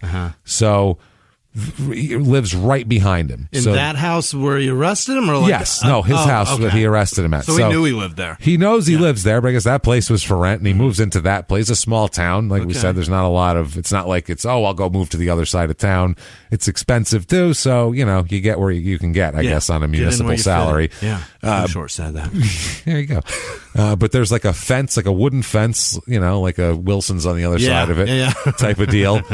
And that's what separates them between their 2 yards behind, front and back. So that's got potential. But years go by, very little interaction. There's like there's tension. They never talk. Yeah. There's a tension. They're aware of each other. Cushing's very aware of McLaughlin there. McLaughlin's gives him dirty looks and shit and all that sort of thing. Like Cushing's got to be pissed. Yeah. Oh, he is. He's doing his gardening, and this guy just sits out there giving him dirty looks, but never says anything, never does anything overt. Right. Nothing you could complain about. Yeah. Just, I don't like living next to this guy. There was certainly a day that he walked in the house and goes, "You are not going to believe this, honey. Guess who lives back there?" You're not going to fucking believe this. What are the fucking chances? What are the odds? Yeah. So, hey everybody, just going to take a quick break from the show and tell you all sorts of good stuff about Chime. That's what I'm talking about. There's so many extra fees you have to pay in life. Everything. You go to the airline, there's an extra ticket on that. There's extra fee on every fees and fees, hotels, fees, all this type of stuff. We're trying to make progress, and the next thing you know, here comes another fee coming at you, and it's more money than you expected, and your whole math is thrown off, and it's awful. Learn more at chime.com/smalltownmurder.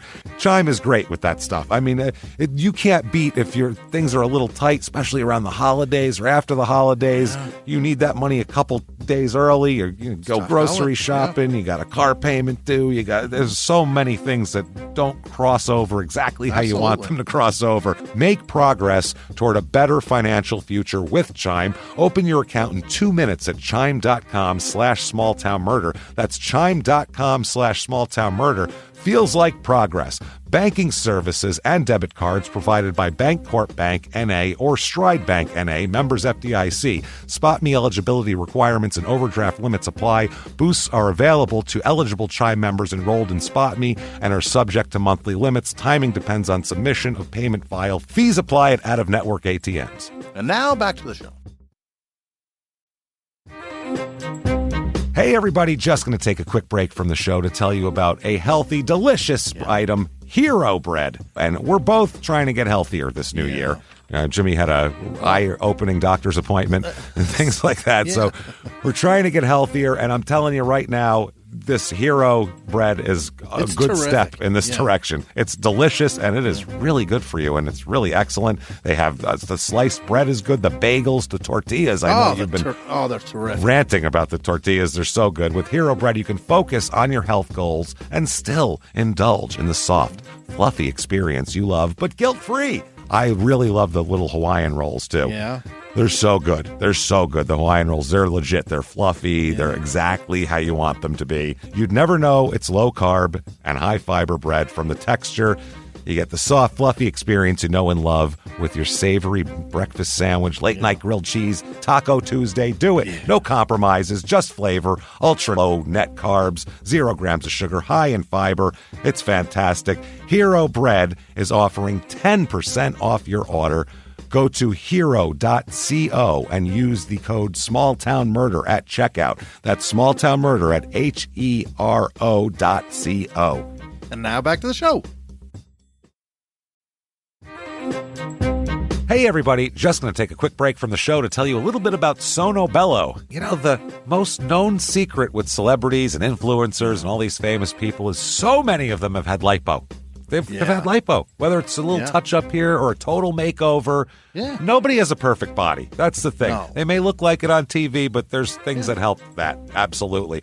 Lipo now has changed, and Sono Bello's been at the forefront with using LAL technology and getting those beautiful and natural outcomes for each person. Looking real natural. Our friends at Sono Bello are offering their best deal. You're now included in their winter savings event, but appointments are limited, so please get on this. Sono Bello doctors are masters in micro-laser fat removal, a brilliant technique that removes stubborn fat permanently. Wherever your problem areas are, tummy, love handles, thighs, arms, it's gone in one comfortable visit. Eating healthy and workouts are great. Keep doing that, but if you want to lose that stubborn fat in one visit, check out Sono Bello. Save big during their winter savings event. Schedule your free consultation now at sonobello.com/smalltownmurder. That's SONOBELLO.com/smalltownmurder.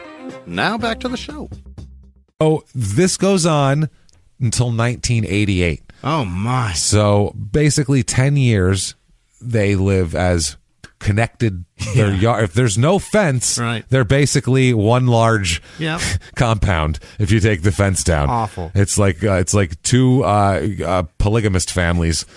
Property's Connected, touching. yeah, properties connected. So Oh, boy. you know how I am with neighbors, and it takes very little to annoy me from a neighbor. You know what I mean? And I don't care. You couldn't like play music at 3 a.m. Yeah. I will never complain once.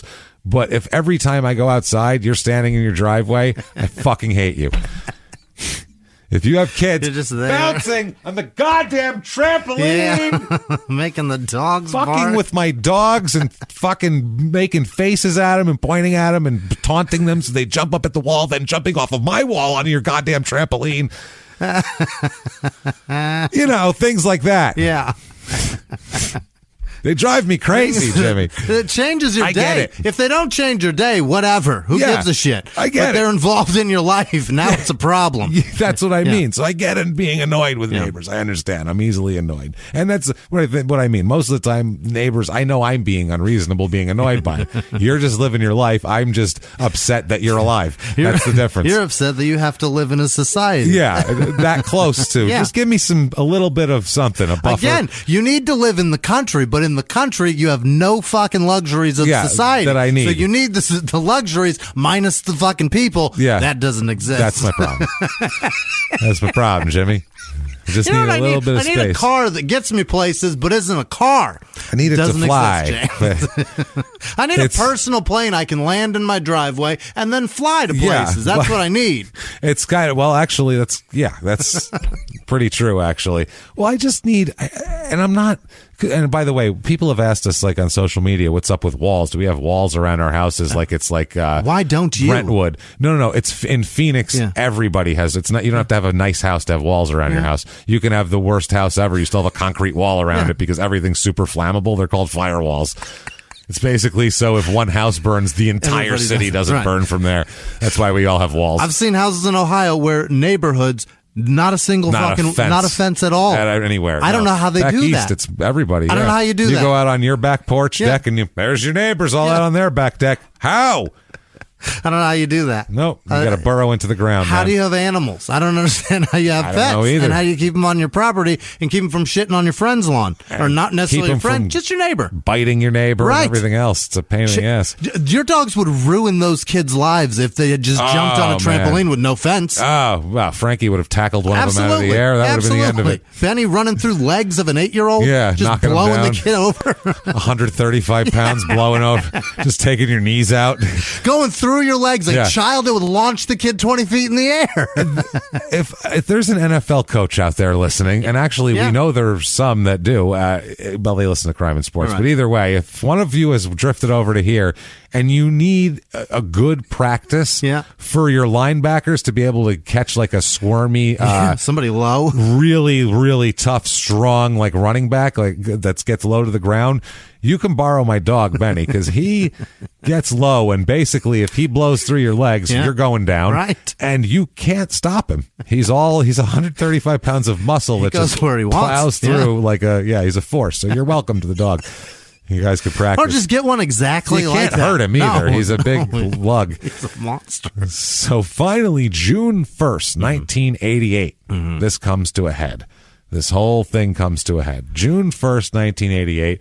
Why was this chosen? I mean, your guess is as good as mine. It's warm. We're outside. 13 years have gone by since they've had literally any interaction with each other. Yeah. Okay.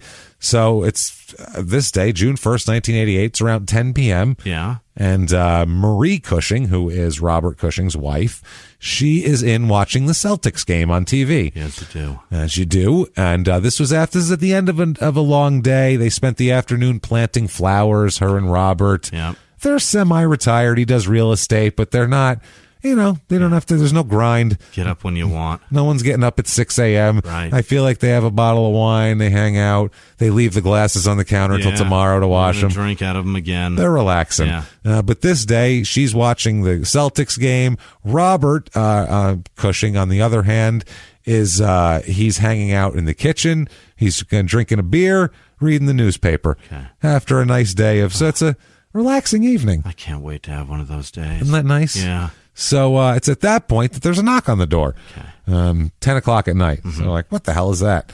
They go over there, and this is from his wife. This is from Marie Cushing. She says, quote, he opened the door. I heard 2 shots. He said, then I saw red lights, and I watched my husband go up into the air, and he fell over backwards. I found myself standing screaming. Red lights. She clarifies, my husband answered the door and there were shots and I could see flames from the gun. Wow. That's the red lights. I could see flames from the gun. My husband's body went up in the air and fell over. I saw his stomach was ripped apart, so I knew I had to get him to a hospital. Big caliber. That's what she said. Wow. Shotgun. Yeah. This is it was ripped open. Hell yeah. Sawed off double barrel shotgun what this was from, me to you. Both barrels. From knock on the door, open it. What's bang, that? bang. 4 feet? Right. Boom, boom, right there. Not great. Now a witness. There's a witness to this, though. Everybody's witnessing everything. You notice this shit? Yeah. All of these. I got a license plate number. Yeah. Well, instead, the next door neighbors of Robert Cushing say they saw this at the time. They heard the shots, looked outside, obviously.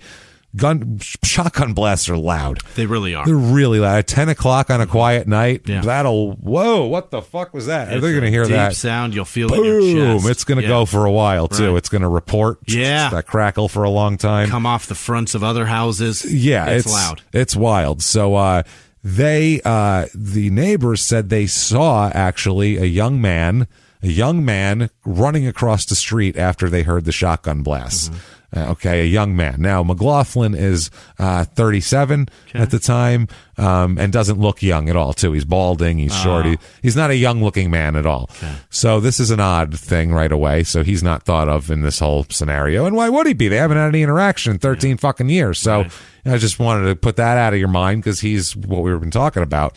Now, a woman named Leslie Bobolas said she and her husband had gotten out of their car right at that time and noticed a man in his 20s in the Cushing's driveway. This was before the shots.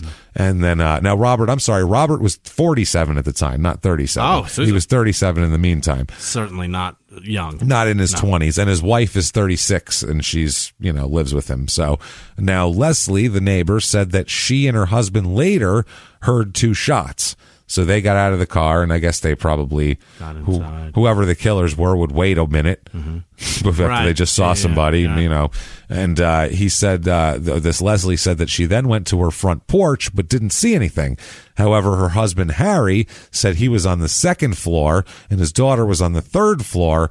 They both looked out the window, and they both saw someone running across the street that fit the description of the person they saw in the driveway, a man in his 20s. 3-story house. 3-story house. Awesome. It's nice stuff. Jesus. It's a nice neighborhood, too. It's not bad. So cool. It's not bad. So the town goes crazy. This guy has no enemies.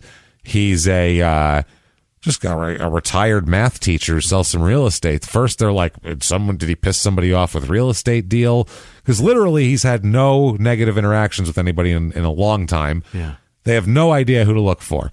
Bad real estate deal. Then they start looking into what if it's his son, someone mad at his son. His son's been getting deeper and deeper into political activism and things like that. He'd been protesting some big companies, some things that the cops are like, maybe there's something we don't know about here. And this could be like, who the hell knows? This could be the CIA or something. Like, they had no idea. They were that to the point of maybe it has something to do with the political activism, or it could be some activist on the other side paying this guy back. We have no clue other than that, because there's no beef. There's no motive. The wife was there with him. She definitely didn't do it. There's no weapon found. And the only thing they have is we saw a young man in his 20s running across the street, which doesn't really help any. In 88, it's so far removed from like assassinations, what I mean? Yeah. It's been years since there was assassination attempts, apart from Reagan, but nobody in like government, low-level governmental shit's been. Yeah, it makes no sense that this is going to happen. It's really like, who the hell could have done this? So they're trying to. They're like, was he having an affair? Was that possible? And his wife's like, no, we're together all the time unless he's doing real estate shit, and that's when he's selling real estate. So I don't think so. They have no idea where to look. Done it. It's completely, no clue. So until about mid-July comes along. Now, in mid-July, so it's been about a month and a half, no cracking of the case. People are scared shitless, too, because they think, what if this is random? What if people just knock it on somebody's door and they'll shoot you with a shotgun? It's about as scary as a thing could be, I would imagine. Just any knock at the door could be a random stranger with a shotgun no good. in your chest. That's not what you want in a small town. I think that's why people move to small towns. Right. Especially beach communities. But yeah, to not have that happen. Oh, at least no one will shotgun us in our front hallway. That's helpful. So it's at this point where his son, Robert McLaughlin, is living still behind the Cushings, and his son comes over from his first marriage. Oh. Robert McLaughlin Jr. So he, in his older times, has gotten closer to his dad, and he'll stop by every once in a while to see them, and they talk for a bit, and he takes still not a great relationship, but I know that relationship. Yeah, it's a weird one. Pretty much the one you have with your dad. It's tough to get a real handle on how to fucking approach that. So I get it. Yeah. So now it's at this time that his wife Susan is out at the time. She's out shopping. So it's just the two Roberts, the father and son, McLaughlin and McLaughlin. Not a law firm, certainly. He tells his son that he said, I gotta tell you something, but you can't tell anybody. Oh no! Yeah, promise me not to tell anybody. Don't tell me. He goes, sure, you'll let me know. He goes, the guy who lives behind me, the guy who died, I fucking shot him. That was me. Oh. He goes, yeah, crazy, right? I gotta tell somebody. And the son's like, gee, thanks. It wasn't me. Appreciate you telling me that. Yeah. Why? He goes, the guy's an asshole. And that whole thing in the 70s there. Remember when he tried to get me kicked off the force 13 years ago? Remember that? What? Yeah. What? He said I couldn't look at him anymore. He sat there. He's just sitting over there all smug, planting flowers. Meanwhile, he tried to get me kicked off the force. That was over a decade ago. Wow. The whole time. Grudge. Cushing here, he didn't even think twice about it. He just forgot about the guy, basically. He didn't care about him. And this guy the whole time sitting there going, you son of a bitch. Look at you planting zucchini, you bastard. And the son has to now process that information. Yeah. He goes, well, the son asked him, well, what the hell, what did you do? Yeah. Well, how did this happen? And he goes, well, my plan, this is the father here, Robert McLaughlin Sr., he goes, my plan was I just wanted to take my shotgun. I stole it from the police evidence. It's a confiscated shotgun, sawed off. Some shit used in a crime elsewhere. Yeah, he stole a sawed off from, because I guess if they run them through and they haven't been connected with crimes, they're just stored. They just stick them in there. They're just stored. As a matter of fact, the Charles Manson whole thing, the gun that they used in those crimes and the Tate LaBianca murders the police had custody of that gun for months and had no idea. Oh my, what? Yeah, it was thrown over an embankment, basically. They threw it down in California. That's kind of tiered down the mountains. Yeah. They threw it down, and it ended up going all the way down and landing in somebody's yard down below an embankment. So they called the cops. So some 9-year-old kid found it in his backyard, and he watched cop shows, so he picked it up by the fucking barrel with his pinky and, brought it inside and said, hey, Dad, found this out in the yard. They called the cops right away. Some cop came over and was like, yeah, whatever, manhandling it, taking all the bullets out, fucking all the evidence up, and they just took it in, threw it in a storage locker. Oh my God. And then the father just happened to be reading about it over time, over the next couple months, and read that they had found clothes kind of along that route and put 2 and 2 together and said, probably that gun too. That was a 22. They used a 22. They haven't found the gun. I'm right along that route. What if that's the gun? So he called the cops and went, you might have the murder weapon in your possession for the last 3 months. Holy shit. Check that gun out. And then they did ballistics and that was the right gun. Unbelievable. So that's how they found it. So it's strange shit. Very strange. That's real? That's real. That's terrible. Just got thrown in the locker. So if there's some sawed-off shotgun there, no one's going to miss it. Unless it comes up, it'll sit in there forever till they have an auction or destroy it or whatever. And shotguns, there's no ballistics anyway because it's just pellets that fly out unless you use a slug. I don't even think slugs have any sort of ballistics on them. I don't think so. I can't. Maybe. Omar uses pumpkin balls. That's all I know. That would be slugs, right? I would assume. It's why he uses them for lack of ballistics. Yeah. So anyway, he said he took it and he was just going to go shoot him with it. He goes, it seemed like a good idea. Walk over and shoot him. And he goes, I told my wife, I told Susan, I'm going to go walk over and shoot the neighbor. Okay. See you in a minute. Be right back. Be right back. And Susan went, what are you, out of your, hold on. Yeah. Hey, asshole. Why don't we sit down at the table for... What would you do if you told Emily... 13 years after a beef, you just had a shotgun and you're like, I'm going to go shoot the neighbor quick. What would she say? Pardon? I got to go. She'd leave. But I mean, there'd be a Pat? Are you out of your fucking... Because she's a psychology student, we need a chat. She'd have to ask some questions, right? We need to talk for a little bit. This is the wife saying, whoa, let's get a TO going on here. Time out. 1 second here. Yeah, bring that back one more time. You're going to go with a shotgun and kill our neighbor over something 13 years ago. And he goes, yeah. So obviously she should be like, no, stupid. So she says to him, look, I understand how you feel. And if you're going to do that, you need a better plan than that. Let's come up with a better plan to kill the neighbor. So she helps. She said, that you can't do that. You have to have a good plan. She goes, let's get some disguises together. Oh. And we'll make a whole thing out of it. It'll be a couple's. Remember we were going to go do that wine and painting? Yeah. Well, we can skip that. We'll do this instead. It'll be fun. Head on down to Party City. It's so fun. It's going to be a good time. They did. Basically, that's what they fucking do. I'll be the Tin Man. Yeah. No, she told him to dress in all black so he wouldn't be seen at night. And she disguised herself as a young man. Oh. She put on karate gear as a Daniel LaRusso. As a district attorney will later say, Susan McLaughlin, quote, stood guard with her karate staff, a weapon she was trained to use. She stood in the driveway with a fucking Donatello staff. He was the staff one, right? Yeah. Yeah, because he had the shit weapon. He was the awful one. She stood in the driveway with karate gear with her hair all tucked and pulled back, trying to look like a man. In a Miyagi Dojo outfit. She said, I was trying to, people think I'm a guy. They don't know I'm a woman. I'll hide my hair. Everybody wears karate gear. And in case you miss and he comes running out, I'll fucking whack him with the staff and then you can finish him off. That's the plan. That's the plan. Wow. That's not, That's what they settled on. That's good. Sounds good. Shake on it and break. That's what they did. This is the idea. On 3. Yeah, so there's that. Wow. She wore shorts and a baggy top, pulled her hair back, did the whole deal. And then they, quote, disposed of the murder weapon well enough so that it was never, ever, ever recovered. They still never found it. Never found it. And a police officer would have nowhere to hide a murder weapon as well. He knows where they look. So, I mean, he would know where to put it. He could put it way up a whale's ass out there. If you've ever talked to a cop, it's kind of, do this and you'll be disturbed by it. But just do it. Go to a cop, go, if you had to kill someone, you think you could get away with it? Every cop's got a detailed scenario. Of course. They go, listen, this is what you do. You get them, you lure them to a pool on a sunny day, right? You get them out there. Maybe you put a little something in their drink. Maybe they fall asleep. Nothing that's going to come up later or something. Benadryl, maybe something like that they would possibly have in their system anyway. You get them out there, get them relaxed. You get an ice block from the supermarket, 10-pounder.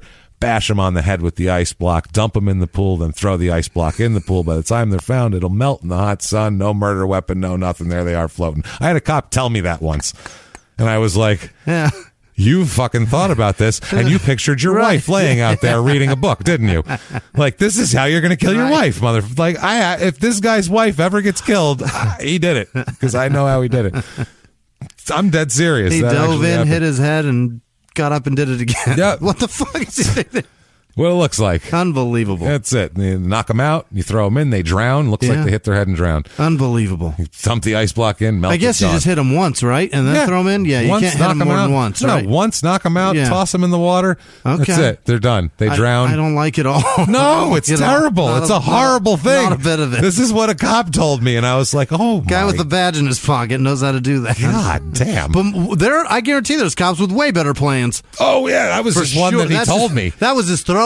He came out with that fast right too. Now. Like here's one I've really here's one I've perfected probably. Actually, it's fucking crazy, dude.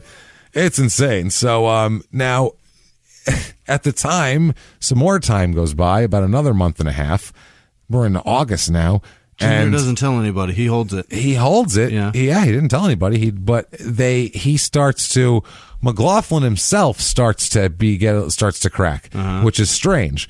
he starts to crack. He ends up going to Pease, Pease. I don't know what that is. Pease? What? Pease Air Force Base in Newington. Yeah. And he went to speak to a doctor who he had some contact with in the past and told him what happened. Really? He told this doctor. And the doctor said, well, you turn yourself in. I mean, you killed a guy. You should probably turn yourself in, I would think. They can't say anything, right? A doctor can. Yeah, it's a psychiatrist can't, a doctor, it's patient, but a medical doctor, I'm not sure what the... Some of them are obligated to report, though. If someone's in danger, they have to report it. It's a slippery slope there. It's whatever it is. But this guy, he's like, well, you should... I would assume turn yourself in. By the way, McLaughlin, the next morning after June 2nd, after he killed Robert Cushing, went to work, pulled people over, did his normal day at work as a cop. He's been working last 3 months like nothing happened. What's weirder? Yeah. So he ends up saying, okay, and he tries to turn himself in at the Air Force Base, and they're like, yeah, we don't do that. Right. Like, we don't really have state jurisdiction over murder. If you killed someone here, then fine. But at your house, like, that's on you. You should probably go to the cops, I think. Enjoy. Have a good one, though. We do that a lot, so I don't know what you're so sad about. Did you fly over their house and eviscerate it with a bomb? No? Well, that would have been a lot more effective. I'll tell you what. We got these drones. I'll tell you. Fly over, we'll turn everybody into vapor. Not a soul of ours anywhere near. It's crazy. So he ends up doing that. He contacts the police and he surrenders, but the way he does it's in a weird way. He talks to a friend of his that we'll talk about, who is a police officer, who talks to him in a non-official capacity. Too friendly? So, well, no, he's his friend. Yeah. He's also a cop. He's a guy he works with. So he goes and tells him, and the guy drives him to the police station, and they're talking, but he didn't Mirandize him. It's not really cop to cop. It's it's friend to friend, but the friend happens to be a cop. So he can't really, it's not an official, you know what I mean? Do you use that guy as a witness? We'll get into that here. So he does all of this. They arraign him on first-degree murder charges, obviously. They do this in the intensive care unit at the Portsmouth Regional Hospital, where he's treated for high blood pressure, where he basically has like a high blood pressure thing after he turns himself in, and has like a medical heart as event. A medical as a little event that he needs some help with. Portsmouth is beautiful. It's nice over there. So he confesses, and he says he did it because he was pissed off about 1975. He was mad at Cushing still, and he couldn't fucking look at him anymore. 13 years of anger. He couldn't take it anymore. He was pissed off. And, by the way, the old lady, he ended up charging her with drunk driving when she wasn't drunk at all. Wasn't drinking anything. That was his way of arresting her, was I smelled liquor on her breath and she wouldn't get out of the car, and was uncooperative. That was the original thing. That's why they wanted to get him kicked off the force. He also tells his friends that he resented the anti-nuclear activities of Rennie Cushing, who is a member of the Granite State Alliance and a founder of the Anti-Seabrook Clamshell Alliance, and led a failed effort to remove McLaughlin from the force as well with his dad. So he's like, he was pissed off at him politically, sick of looking at him over there. And I think, too, he was succeeding, Cushing. Yeah. He was getting more affluent. He's selling tons of houses. He's the top salesman. He's doing all this shit. And this guy had to watch over the fence, watch this guy just succeed and succeed. Watch his deck get better. Watch his siding get nicer. Watch him put a hot tub in. He's putting a hot tub back there, that son of a bitch. Son of a bitch just bought a new car. For Christ, he's putting a foundation under it and everything. He's doing it right. How does he have the money? Bastards. I got nuts. So that was the thing. He's got all this, and he's taxing the shit out of me. Yeah, that's what he's looking at. Now, when this happens, this all comes out in the press. This is a pretty big bombshell. Obviously, small town cop kills his neighbor, a World War II veteran, over a goddamn old grudge that is really dead and buried and over with. Multiplied by some nuclear picketing. Yeah, it's what the fuck. So his boss, though, on the police force, McLaughlin's boss, tells the Boston Globe that he's a quote model cop who performed his duties by the book, except for stealing a shotgun from evidence and Except shooting for a couple him. little things, Except for that part. He said, now the assistant district attorney or attorney general here said, quote, about the beef, quote, it was not a significant matter in anyone's life except Officer McLaughlin's. What happened 13 years ago certainly should not have come back to haunt the Cushings now. Yeah, that could have been over with. They could have had a fist fight or something in the street. But not even, because Cushing's 20 years older than him. Beat up a 65-year-old man in the street. They could have had a nice beer watching the Celtics and talk it out. Yeah, they could have hashed it out. Who knows? Maybe they could have got along, for Christ's sake. So the arrest, obviously, people are shocked because they had no idea. It's been months have gone by, and his kids are talking like, holy shit, this guy's been right there the whole time. Yeah, we're lucky he didn't kill more of us. 500 feet away. Yeah, he said, quote, this is Robert Cushing Jr., he said, quote, when we were out in the backyard grieving, mourning the loss of our father, he could see us out his windows. It's sick to think the murderer was watching us from his windows. Yeah. It's like voyeurism on our grief. Oh, that's fucked up. Yeah, think about that. Yeah. Think about that, because they killers, a lot of times they would love to go to the funeral. They want to see the aftermath. They want to see what they've done. This guy gets to sit and look out the window. From his bed. And go, yeah, take that, you bastards. Oh, that's creepy, man. So his son Kevin, Cushing's son Kevin, said, quote, we are shocked and saddened over the murder of a loved one, a man who deeply loved his family and community. And they read a statement. There's 6 brothers and sisters with Kevin, so there's 7 kids, like we said. Jesus, that's crazy, man. He said, quote, we think it's unfortunate that the local town officials have given incomplete and inaccurate information about that incident 14 years ago and have characterized a confessed murderer as a model policeman. So they're pissed off. Yeah. A Matt Cassidy, who was a neighbor, he said, quote, he's been living here about 7 or 8 years, he said, and this is the guy who manages the apartment complex. He said of McLaughlin, he's a very quiet man. And another one who lives across the street, Rochelle Trimble, she said she was totally shocked because, quote, I have high regard for the policeman here. Well, that's fine, but not the one who shot the guy. You can not have regard for him. That's fine. So, he basically he's going to do an insanity defense. Okay. His lawyer says at the time of the murder, he was incoherent. Incoherent, had no idea what was going on, said he's basically a zombie. He's a zombie person. He said he'd been drinking alcohol, taking Xanax and Halcyon. Now, Halcyon makes you pass out. Okay. Halcyon is what wrestlers used to drug women with in the 80s. Oh. And shit like that. Yeah, that's so they can write on their foreheads. So they can shave their heads and write on their foreheads and do crazy shit to them. Yeah. And so he took that. Yeah, because his wife, I guess, has a prescription for that for sleep, and then he has a Xanax prescription. To murder somebody, he decided to take that shit. Yeah. Before. Apparently. That's what he says. That's what he said. He said he was, quote, in a confused, incoherent, rambling mental state due to psychiatric, drug, alcohol, and medical condition. This is his lawyer, Mark Sisti, who said this. He said also the high blood pressure mixed in with all that. He couldn't think straight. Christ only knows.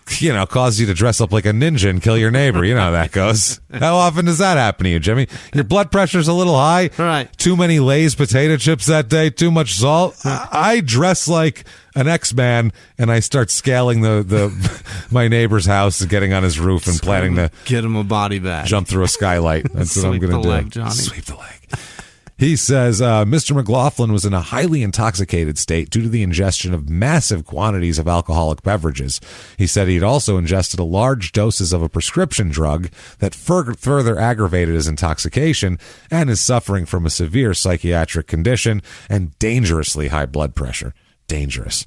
He said that he had statements. He filed these statements and said that he requests also any evidence directly or indirectly derived by agents of the state from a privileged session with the defendant, physician and or psychiatrist, talking about if anything he said to the guy at the Air Force base is moot, basically. Okay. He came to him as a doctor, so he can't testify.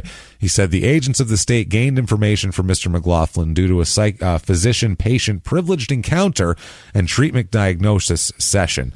So, they said they asked that he does. McLaughlin said that he does not waive privilege and doesn't want the doctor to talk. That's private. I don't know if I like that. Exactly. Well, he's trying to get his statement thrown out. Sure. He's trying to get his confession thrown out. So he doesn't want to go to jail for this. No, he says he's out of his mind. So why does he want to talk about it at all? Because he's got to talk his way out of it. That's why. It's a 2.5-day hearing to see whether his statement is going to be allowed in or not. Prosecutors say, obviously, they killed him over an old grudge and all this sort of shit. What he ended up doing was, he said he was on so many drugs and booze and everything else, he confessed to his a friend who was a fellow police officer, Officer Victor DeMarco, and this was August 26th, then surrendered to police and repeated the same statement he made to his friend. And the judge says the defendant voluntarily made statements to Victor DeMarco in the defendant's apartment and in DeMarco's vehicle. The defendant voluntarily, knowingly, intelligently waived his Miranda rights before making a statement to Colin Forbes of the New Hampshire State Police. So they're saying it doesn't matter what he said to his friend. That's all fine. Once he got to the police station, they Mirandized him, and then he repeated it. Oh, he said the same shit anyway. At that point, it doesn't matter. But then he's trying to say that basically between the Air Force doctor and his friend who's a cop, they like manipulated him into doing it, which... fine, whatever. You killed the guy and you admitted it. So what the fuck do you want? No one came to your house and you're not Brendan Dassey. They didn't put you in a room and tell you if you tell us what we want to hear, we'll let you watch WrestleMania. That's not what this is. No. He's a cop. He knows the routine and he went to them with an admission. That's a different thing. He never was even questioned about this. Exactly. They never looked at him as a suspect. He could have gone on forever and it would have never came up. They would have just been looking for a young man in their 20s the whole time. Keys to a RAV4 in your bedroom. Calm down. They said, quote, the fact that DeMarco was a policeman and not as such, and as such was a policeman 24 hours a day does not show that the defendant was in custody. Throughout the period at the apartment and later en route to the Air Force Base Hospital, DeMarco was with the defendant as his closest friend, seeking to help him, not acting as the role of a policeman. Saying he didn't have to Mirandize him. He wasn't in custody. He was in his own apartment and then going places of his own volition. Basically, he said that after this, though, McLaughlin recants the whole thing and wants it all thrown out. Says it's just ridiculous. So they say, oh, no, it's in. You're in. Okay. Fuck out of here. Now, there's letters that his public defenders find, and they end up quitting.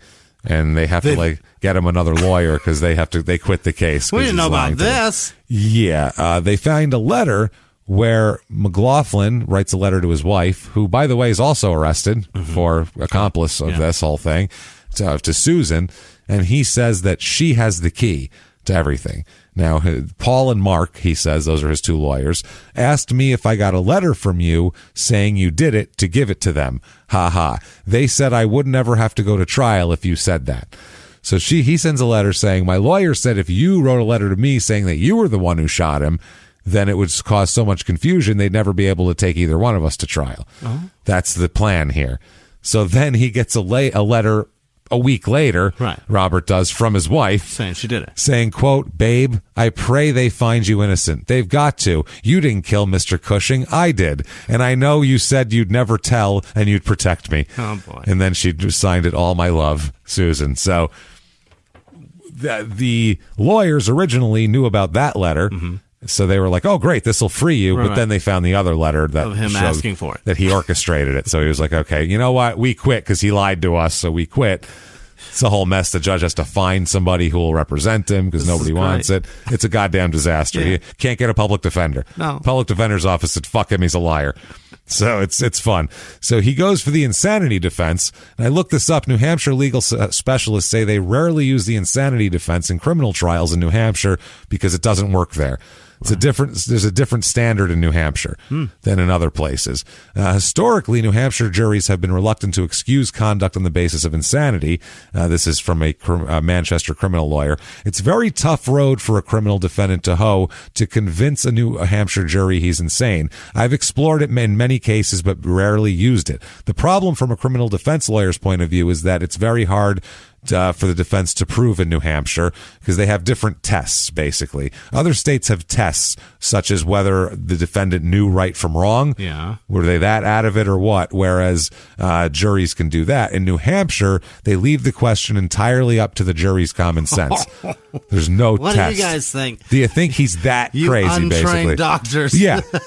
Hey, guy who works at the loading dock, what's your psychological opinion on this man? Hey, TV repair guy, what do you think about that guy's hey, scruple? Anybody who's not a doctor, what do you think about this? Hey, normal citizen. Yeah. It's ridiculous.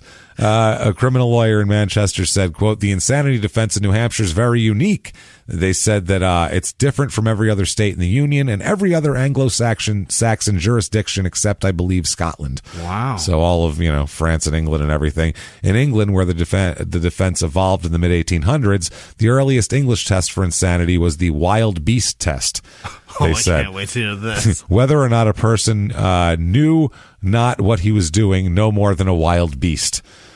So, Okay. are you just blah, blah, blah, blah, Are you just stark right. raving batshit or not? Okay. So, that's a very... Did you behave on instinct? Is that what they're saying? that's kind of right. Did you know right from wrong, I Okay. guess, put in a more colorful Did and you British do it way. just for survival? Yeah. So, Jesus Christ. What the fuck? So New Hampshire's approach dates back to the 1860s when the state was considered on the cutting edge of the law the way they did it. Yeah. They said they formulated a rule that the jury could consider anything, the motive, mental illness, all the facts, and make a moral judgment as to whether a man was culpable or insane at the time of a crime. 120 years later, they're using the same shit. Same shit. What do you think? Nothing's evolved, you don't think? Do you think he's better than a wild beast? Could he control himself more? That's amazing. His theory was to punish acts that show criminal intent and to let the jury, not the experts, serve as the conscience of the community. But you need the experts to advise the jury as to what the fuck they should know. Oh my God. YouTube exists because not everybody knows shit. You know what Yeah. I mean? Yeah. You don't know how to change the water pump on a Toyota Corolla. You need that. watch a video on YouTube, now you know how. And they You need a professional to tell you how to do this. it helps. That's Yeah. why people are always saying that shit with doctors. Yeah. I get that, like, the medical, like, big pharma and all, whatever the hell you want to Things say. change. That's all fine and dandy, but, like, they're mad at, like, people get pissed off. I don't believe doctors, like, individual doctors, and it's like, That guy has no do vested you interest. yell at a plumber when they come to your house and tell you what's wrong with your pipe? Right. Guess what? That plumber knows less about the pipes than that guy knows about that lady or whoever knows about your goddamn body. So shut up and fucking listen.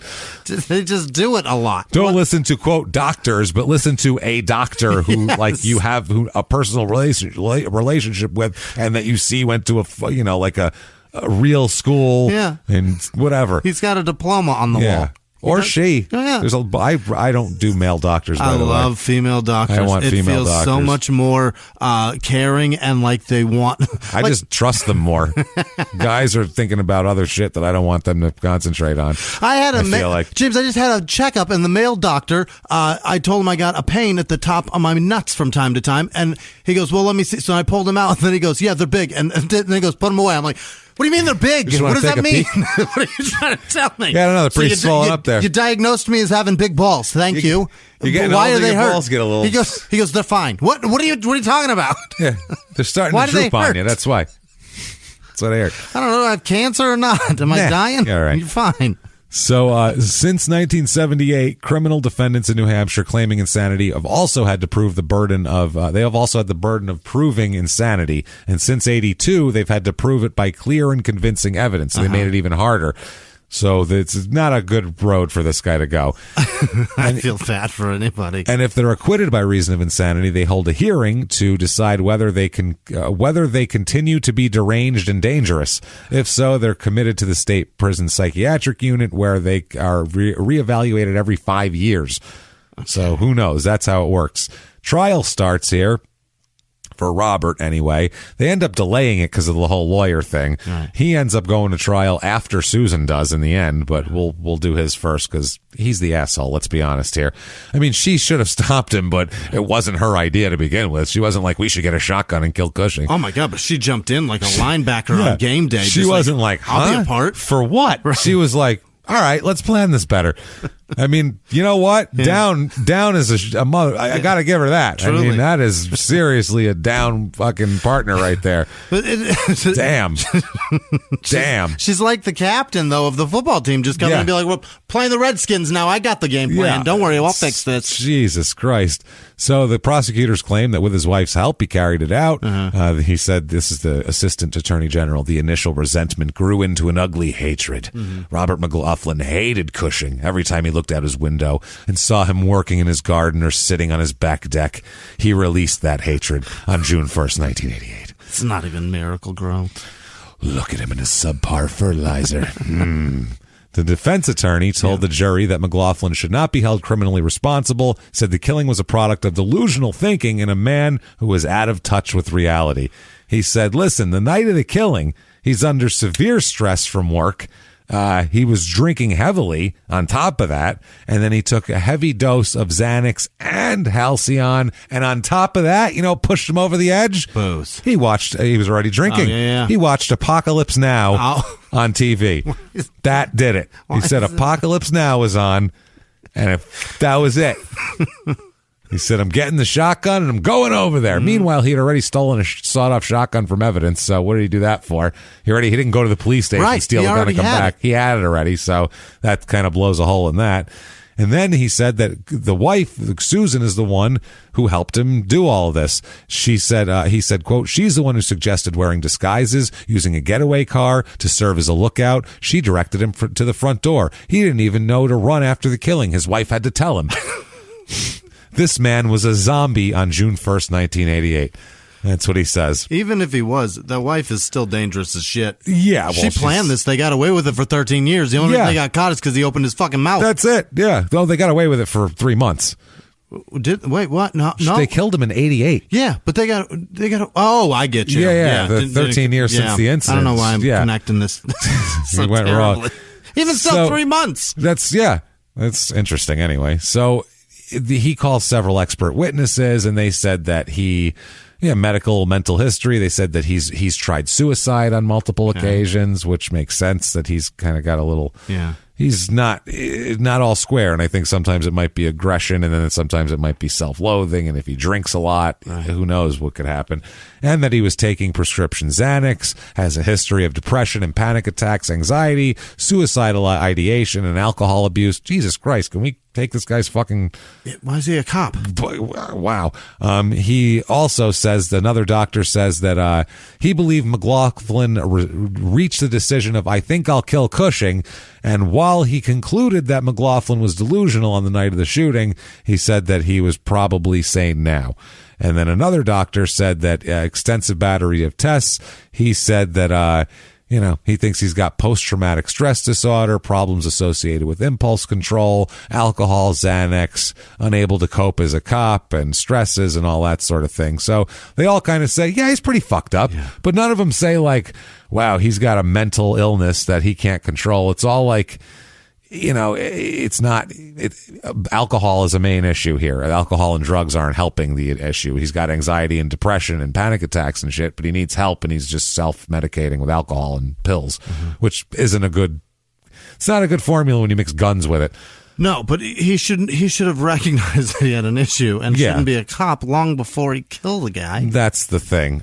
His son testifies against him, Robert Jr. A little payback for leaving the old family here. You little bastard.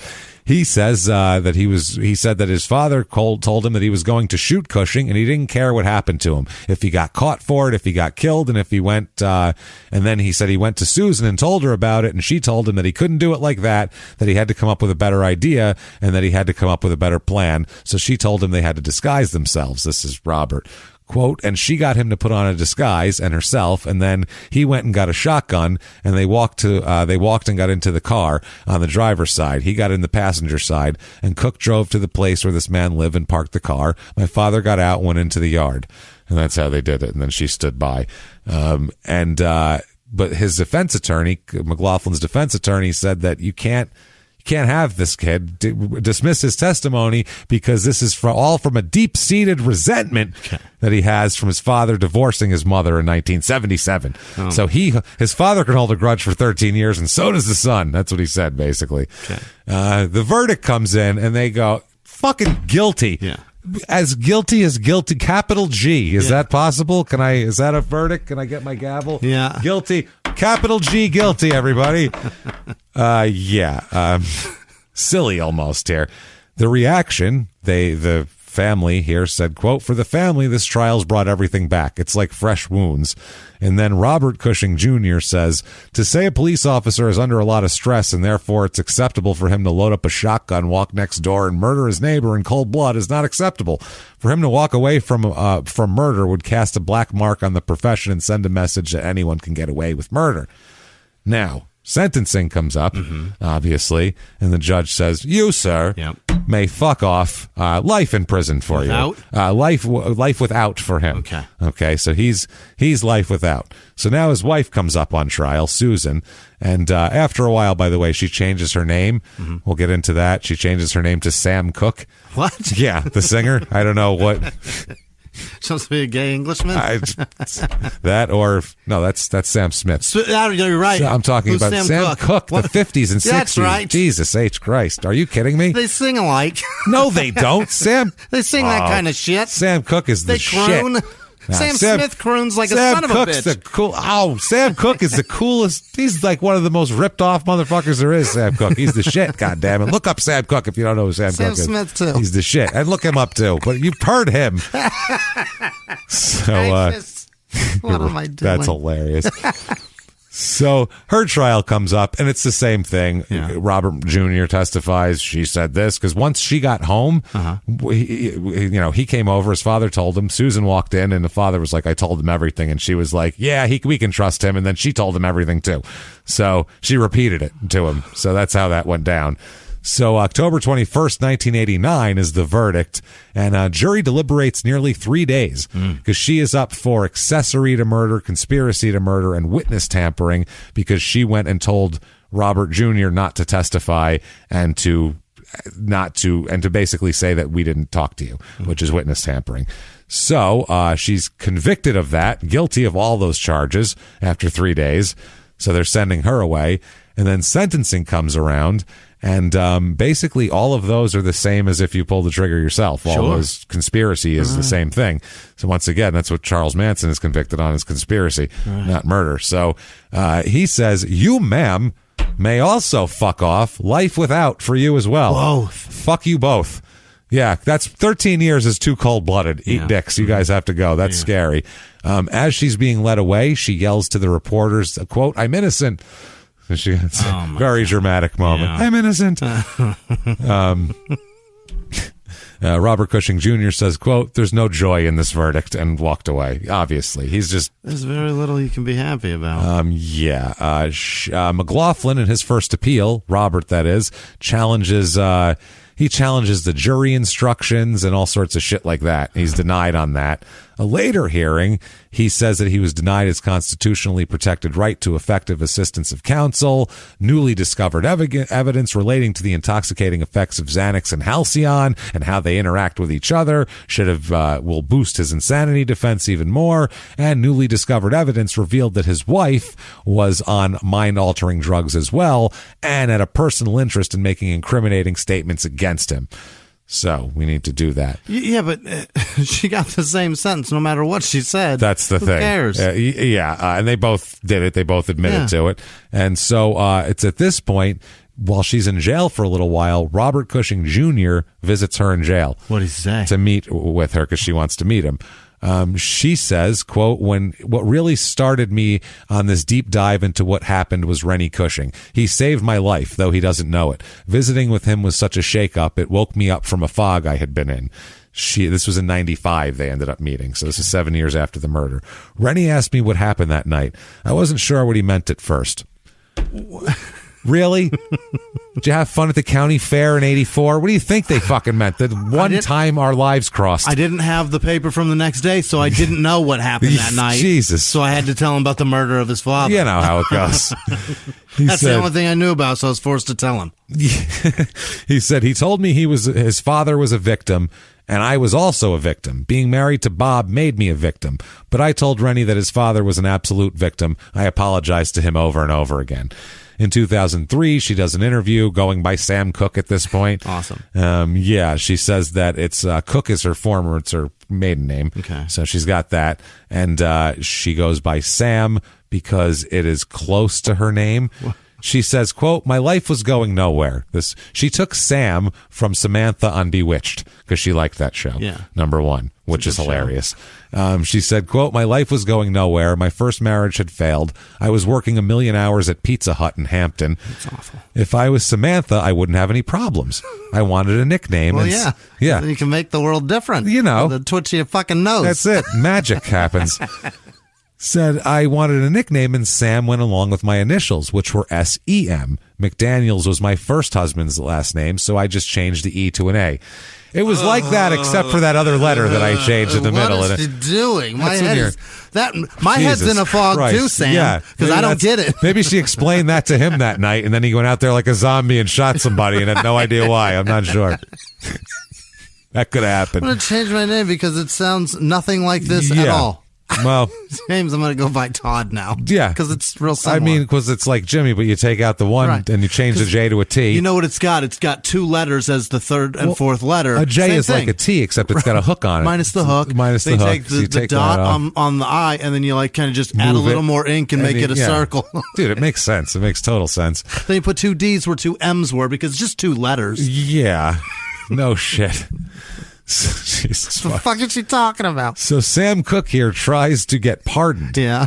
Because her whole thing that she's going with now, and she gets help from a group that's trying to help her get out, is that she was a battered wife and was kind of forced into, which I don't doubt at all. Sure. If he held a gun to the head of his first wife and a hunting knife to her throat all the time, I doubt that he just straightened up and got sweet with the second one. And I'm sure he abused the shit out of her. I'm sure it wasn't a pleasant conversation for her to give her son back to the ex-husband either. I'm sure there was some threats there. She was coerced an awful lot. Mm-hmm. She asked for the pardon and says, quote, "I'm not the same person I was 14 years ago. For 44 years, I lived in a prison of fear, and I didn't even know it until I started counseling in prison. After years of searching for answers, I concluded that abuse and I were very familiar with each other. I was horrified to learn that my life was not normal, but was in fact very abnormal."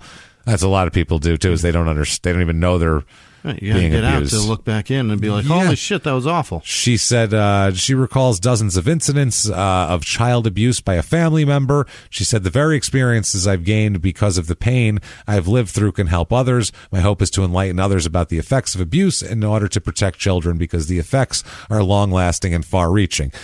Yeah. I would say. She said, "Have you ever been terrified? So afraid you couldn't think straight? I was being terrorized by Bob. I didn't have any way to escape. I didn't think he'd actually kill Mr. Cushing, and I never called the police. In my mind, the Hampton police surrounded him. I never called the police because I thought they would tell him and he'd kill me." Yeah, that's fair. She says, quote, "I was an empty shell back then, waiting to be filled with whatever personality came along. Samantha from Bewitched, I guess, whatever. Daniel LaRusso. Yeah, whoever's in, Mr. Miyagi. I was whatever, Johnny, doesn't matter. I was whatever Bob needed me to be. When things weren't good with Bob, I thought, oh my God, I might as well be dead. I tried to kill myself several times. Now I know the signs, what to look for, what an abusive person looks like." Yeah. You know what I hear in all of that is no culpability. I don't hear taking responsibility for this at all. I mean, those are the highlights of that. I mean, I don't know, in the letter, I'm sure there was a lot of there better be other some, too, but this is what I did do. Yeah, there's that. And also, she said, quote, "I began looking for him, her son, in 1988 as soon as I was out of Bob's grasp." This is when she's in prison. She gets reconnected with her son that she left, right. Ray McDaniels Jr. Finds her in Arizona, finds him in Arizona, where he and his girlfriend have 4 small children. And they get together and they talk, and they haven't talked for years and years and years. He says, quote, "I remember she used to work a lot at Pizza Hut. She used to take me out for pizza. I lived with my aunts, with my family. My grandmother brought me up, molded me. I grew up tough. I guess that's good." Yeah. Maybe my mother has found God. I'm not into that. Maybe she really wants to get to know me. It's very weird. I don't know this woman. I kind of feel bad. He could get pulled into all this, is what she says. I don't want him to be exploited. I'm sure he's overwhelmed by all this. Why would he want to hang out with me at this point? So anyway, she's baking bread and all sorts of shit in prison. Yeah. She says she's pissed off at the governor. She thought the governor, Gene Shaheen, at the time, might extend her pardon, might give her a pardon. She said, "I was so glad when she got into office, she had a platform that she supported battered women and that she understood women's issues. Boy, was I disappointed." So... She probably read your file and saw that you were the fucking captain of this shit team. That's the thing. Yeah, you drew up the play, honey. Yeah, it's tough. I mean, you drew up the play. Chris Webber called timeout. It was a fucking mistake. If he told her, "We're going to do this and you're coming with me," I'm making you, because you're doing it. I could see, like, yeah, she has to do it. She's forced to do it, but not, hey, I got a plan. Although she's probably trying to make him happy so he doesn't beat the shit out of her, too. Yeah. We don't have any idea there. 2008, she sues, Susan, whatever the hell you want to call her, sues the warden. Claimed the prison conditions were unlawful because of overcrowding, which made it harder for her to sign up for the classes offered. She said she also claims smaller food portions and competition among prisoners participating in hobbycraft, which allows inmates to sell quilts and clothes they make. This bitch took my quilt makings. Fuck that. I'm suing. You're in prison. I don't know.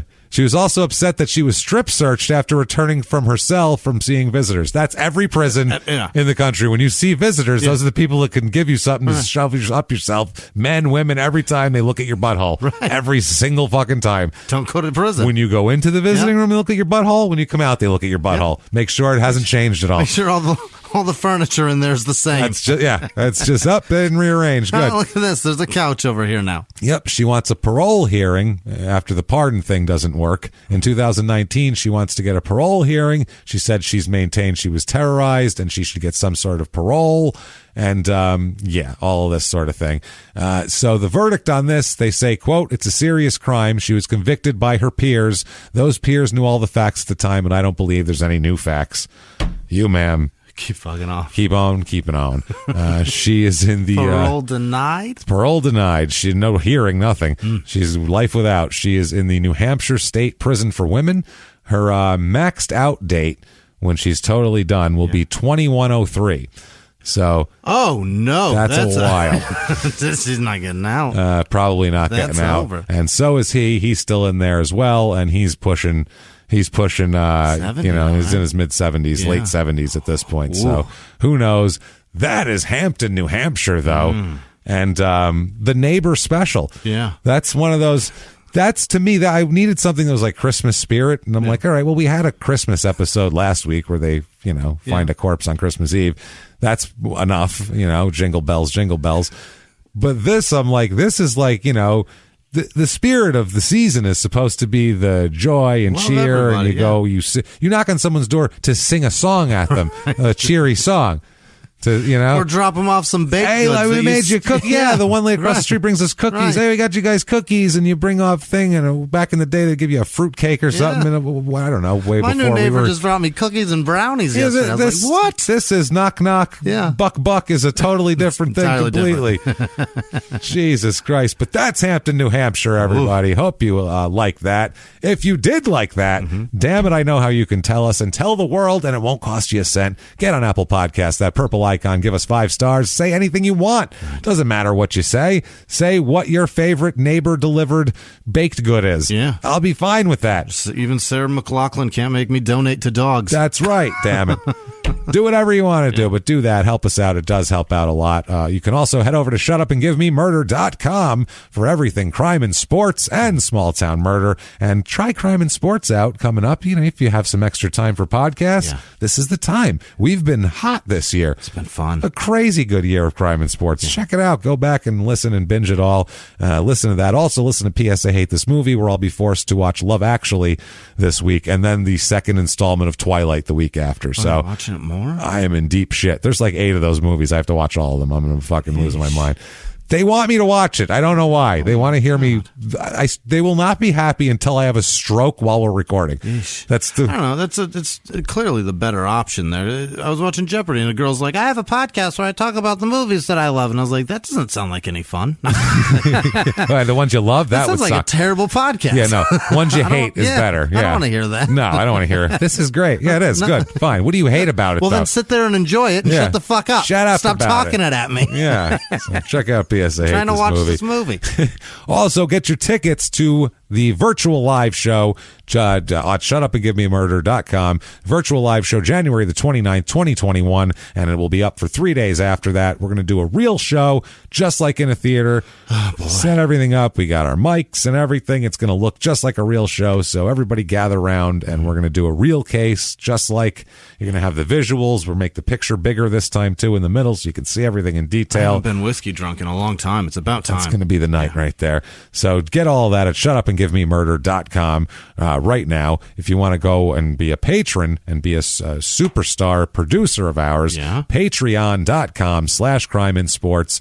Get all the bonus materials there. We have all sorts of cool stuff. This week for Small Town Murders bonus, we are going to have Christmas murders from the past, which just like the Thanksgiving one, it's a lot of fun. For Crime in Sports, it's our quarterly personal ads, which are the most fun and highly requested as well. So we're going to do those. These are gifts for everybody for the season. And as well, in the regular feed, non-Patreon this week, you can catch a special episode on Saturday of Small Town Murder. But you can get all the Patreon stuff and get a shout out from Jimmy as well, where he'll just butcher your name and you will be a producer and a hero of ours. Crime, it's what is it? Patreon.com/crime in sports. That's the one? That's the one. Get it all over there. And or if you just want to get your name mispronounced, you can do that as well by donating on PayPal. Yes, which is our email address, crimeinsports@gmail.com, as well as following us on social media helps as well. You can do that at Murder Small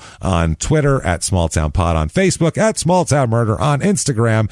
That said, it is time for the list of wonderful people, holiday style.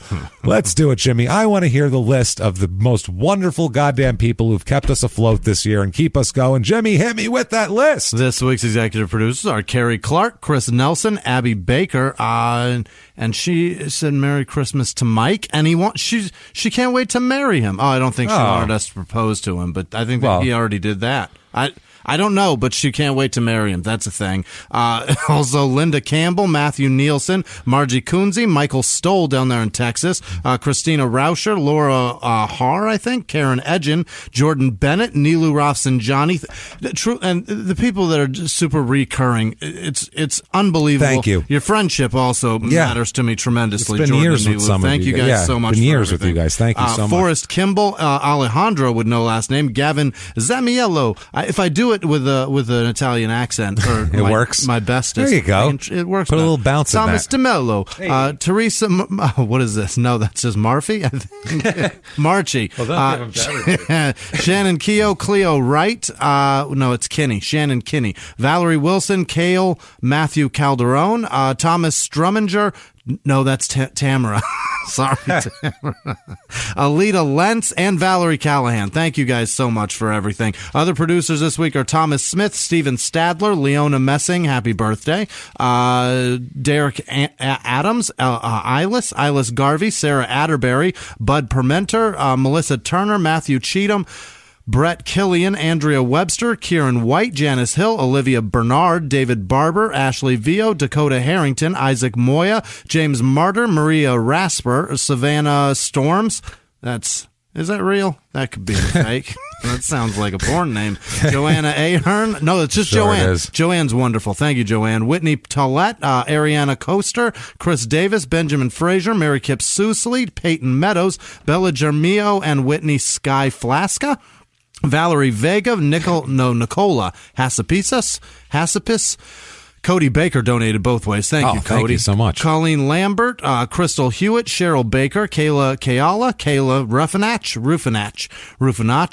Rufinach, Karis Ford, Steve Scott Holmes, Anita Martinez, not Jimmy Whisman, Hunter Thacker, Lillian Marinon, Madison Decker, Rabbi Shmulovich. That's a real person, for what I'm told. Oh, awesome. And it's his birthday. Or it's not. Happy birthday. Real or fake person.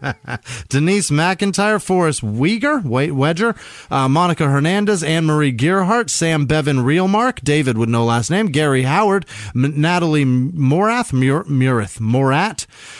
Ethan with no last name, Shelby Meadows, Kayla Lyons donated both ways, or she donated twice. I can't remember, but she did. Either way, that's pretty amazing. There was two names in there. Thank you, Kayla. Jason Ammerman, Angelica Valencia, Inigo Knightley, I think. Inigo, yeah. Like Montoya? Yeah. And Knightley, like Kira. Okay. So there's a lot of swashbuckling going on. It's a sailor right there. Either way. Mary Kay Bernosky, Becky Karsten, Alex Reeder, Tay Lammel, Katie Herden, Courtney Staley, Michael Lakin, Christina Slovacher. Sloucher? I don't know if that's a V or a U. Marcus Deek, Ryan with no last name. Austin with no last name. Faith Flint, Anna Chambers, Madison Sacagawea. What is this? Sacagawitz? I don't know. It's never going to happen. Bree Peterson, Deanna Ashenfelter, Rain Wallen, Alexander White, Megan Lassard, Brittany Williams, Ellen Gugler. Yeah. Gugalar. Yeah. Mika Castillo.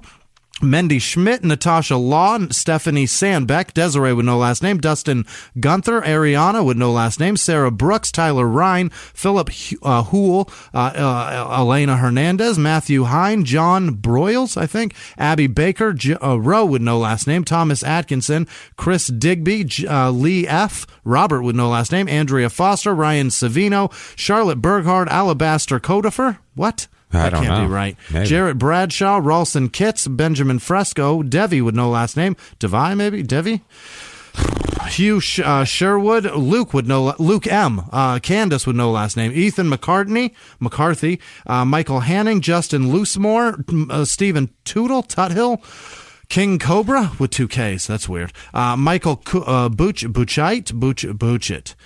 I don't know. Marissa Seek, Tyler S., Elizabeth Newstad, Emily Kuzner, Laird, Sarah Radcliffe, Beaufort 3, Casey Elise Lynn, Tiara Nestle, Cody Baker, I said that, Sarah Milsom, Meredith Lynch, Jennifer Partridge, Maris, Matthew Healy, Michelle McGinnis, Angeline Griffith Cowdill, I think, Codal, Brandon Wells, Good. Joy Hartsgrove, I'm bad at this, Connie Talmadge, you're killing it. Madison Ransom, also sounds like a porn name, Micah Shy, Alyssa Kester, Hannah M., Austin Boyd, Danny Lisinko, Samantha Crutchfield, Carly Mann, Geraldine Moritz, God damn it. Brian Conlon, Alicia Rogers, Stephen Warcup, Jordan Whaley, Allie with no last name, Ryan Ramirez, Caroline C., Alicia Kelly, Trevor Gellert, Carrie Higgins, Julia Dalton, Larry Cohen, David Shore, Jessica Massery. No, right. Jamie Whisman. Sure. That can't be right? No. I mean, who knows? Probably not. I Larry went to Cohen. jail with Jimmy Whisman last week. That's remember? right. So. Eric Leather, Chris Bransford, Andrea Lockhart, Peter Dage, Peter Ebert. That's 2 different Petes. MB Ianarella. That's what it is. Hey. Rankin McCarty, Melina Runnels, Anne-Marie Pinto, Tony with no last name, Daria Damon, Isabella Cockerman, Cockerspan. Yep. David Edmonds, Kelly Jo May, Hannah McDonald, Joe Allam. God damn it, I'm getting so bad at this. Janice Bennett, I'm getting like I haven't been all along. Kevin Artman, Darren what? It's not getting worse. So Hendricks? Oh, boy. Hendricks is Mary Beth Garofalo, Thomas Gillart, Kim Gavin, Ryan Fredrickson, Justin Rasmussen, Reginald Matthews, Loud Jeff, Gary Suck, no, what? Tricia Smith, Holly Cernolka, Bobby Gruel, Rebecca Miles, D Badger, Subjective Noise Podcast. God damn it. Jessica Knudsen, Nathan Spencer, Alice with no last name, Olivia Brist, Kara Castle, Justin Stoltz, Emma C., or is that an L? Jason Ammerman. We'll never know. Michaela Linen, Heidi Egan, Greg Gerhart, Paige Bina, Jennifer Kemble, Jenna L., Leslie Kane, Dusty Paddock, Kevin Jolly, Derek Kelly, what? None of those are alike at all. Those aren't words. Emily Malecki, Petra Porto, Tom Saligny, Jessica Woodby, Tracy Olson, Travis McKay, I think, Travick, Michelle Lockard, Sala Jaden, Tracy Vandenberg, Curtis Blackhurst, Paige McDonald, Brittany Barriner, Jay Kissman, Catherine, is that Catherine Haynes? I think. Brittany would know last name. Phaedra Mixon, that's not words either. Andreas Gustafson, Rick Formica, like the fucking countertops? Yeah. What? Elsie Hutchings, yes. Dalton Whitaker, Mark Wright, almost done, I swear to Christ. Mark would know last name. Jeffrey Collins, Richard Metters, Elizabeth Grimley, Richard would know last name. Olwyn Sears, Jennifer Gooch, D. French Slaughter, Jen Norton, Hobo Sokio. That's not right. It can't be right. Maybe. Alita Mark Graff, Erica Borstein, Andrea Volenchak, Jack Mehoff. That's not real. Of course. Raynald Tucker, Mark Twain. Nope, that's Kerwin. Damn it. Grace Kennedy, Mike D 91893. I think those are numbers. Philip Pareto, Doug Schrader, Alyssa Babe, Whitney Horn, Guy Byans, Bridget McGuire, Adrian Castorina, Brandon Germany, Elizabeth, nope, that's Eliza Priest, Carissa Jorgensen, Danielle Orr, Carmelita Coffee, Ariel Childress, Megan Moreau, Bethany Sorella, Transatlantic Crime, Some Schmuck, Michael Baez, Jerome Becker, Lauren Gardner, Christian Gordon, Jorge Torres, Jeanette Thornberry, Letitia Lamagna, something like that. Lydia Roll, Elizabeth Jackson, Ward Palmer, Matt Davis, Martha Mary Lane, 121's iPhone, Greg Chinchilla, no way, Courtney Blord, Tom Vogelsong, hey. Tim, god damn it, Garrett hey, Yo, Anya, tell someone else. I don't know. Tell me who you are. Surreal? Tell me how to pronounce your name. Tell Surreal. Chris England, Jordan Ruby, Kelly Cohen, Casey Holleran, Tony Allen, Michael Arajo, Carissa. Nope, that's Kasia in Krakow, Poland. I think. Awesome. PL is Poland, right? Or is that PD? So. I don't know the abbreviation. Krakow is Poland. All right, she's in Poland. Courtney Puz, Tim Jameson, Heather Arrington, and Genevieve Dzorja-Solinsky. Save the best for last. Yeah, she's not doing great, but she has an amazing cannoli recipe that I hope they share with us. Thank you guys, all of our patrons. Thank you. You guys are fantastic. Thank you so much. I'm sorry I can't say your names. Well, you try hard. That's what's important. Thank you, everybody, honestly, so much from the bottom of our hearts. We meant it when we said it. Yeah. You really kept us going this year. You've kept us afloat, and we can't thank you enough, and we wish there was something we can do for all of you. And all we can do is continue to try to do shows, and we're going to keep doing it. And like we said, there's a bonus coming out that's free and for everybody this week, and hopefully let's hope you'll love it. Merry Christmas, happy holidays, and all that sort of good stuff. And even more importantly, social media. Where are you, Jimmy? It doesn't Where do they matter. find you? Don't find me. I don't want to know how bad I am. We're out there. You can find us if you want to find us. You can tell me I'm awful if you look hard enough. Yeah. That said, though, thank you again, everybody, and until next week, everybody. It's been our pleasure. Bye.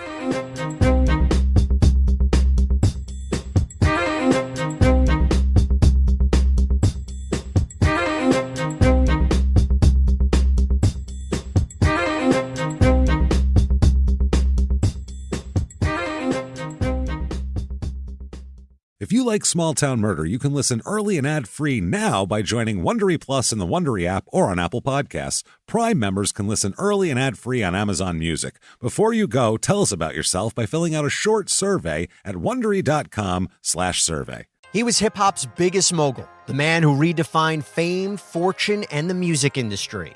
The first male rapper to be honored on the Hollywood Walk of Fame, Sean Diddy Combs. Diddy built an empire and lived a life most people only dream about. Everybody know ain't no party like a Diddy party, so. Yeah, that's what's up. But just as quickly as his empire rose, it came crashing down. Today I'm announcing the unsealing of a 3-count indictment, charging Sean Combs with racketeering conspiracy, sex trafficking, interstate transportation for prostitution. I was up. I hit rock bottom, but I make no excuses. I'm disgusted. I'm so sorry. Until you're wearing an orange jumpsuit, it's not real. Now it's real. From his meteoric rise to his shocking fall from grace, from law and crime, this is the rise and fall of Diddy. Listen to the rise and fall of Diddy exclusively with Wondery Plus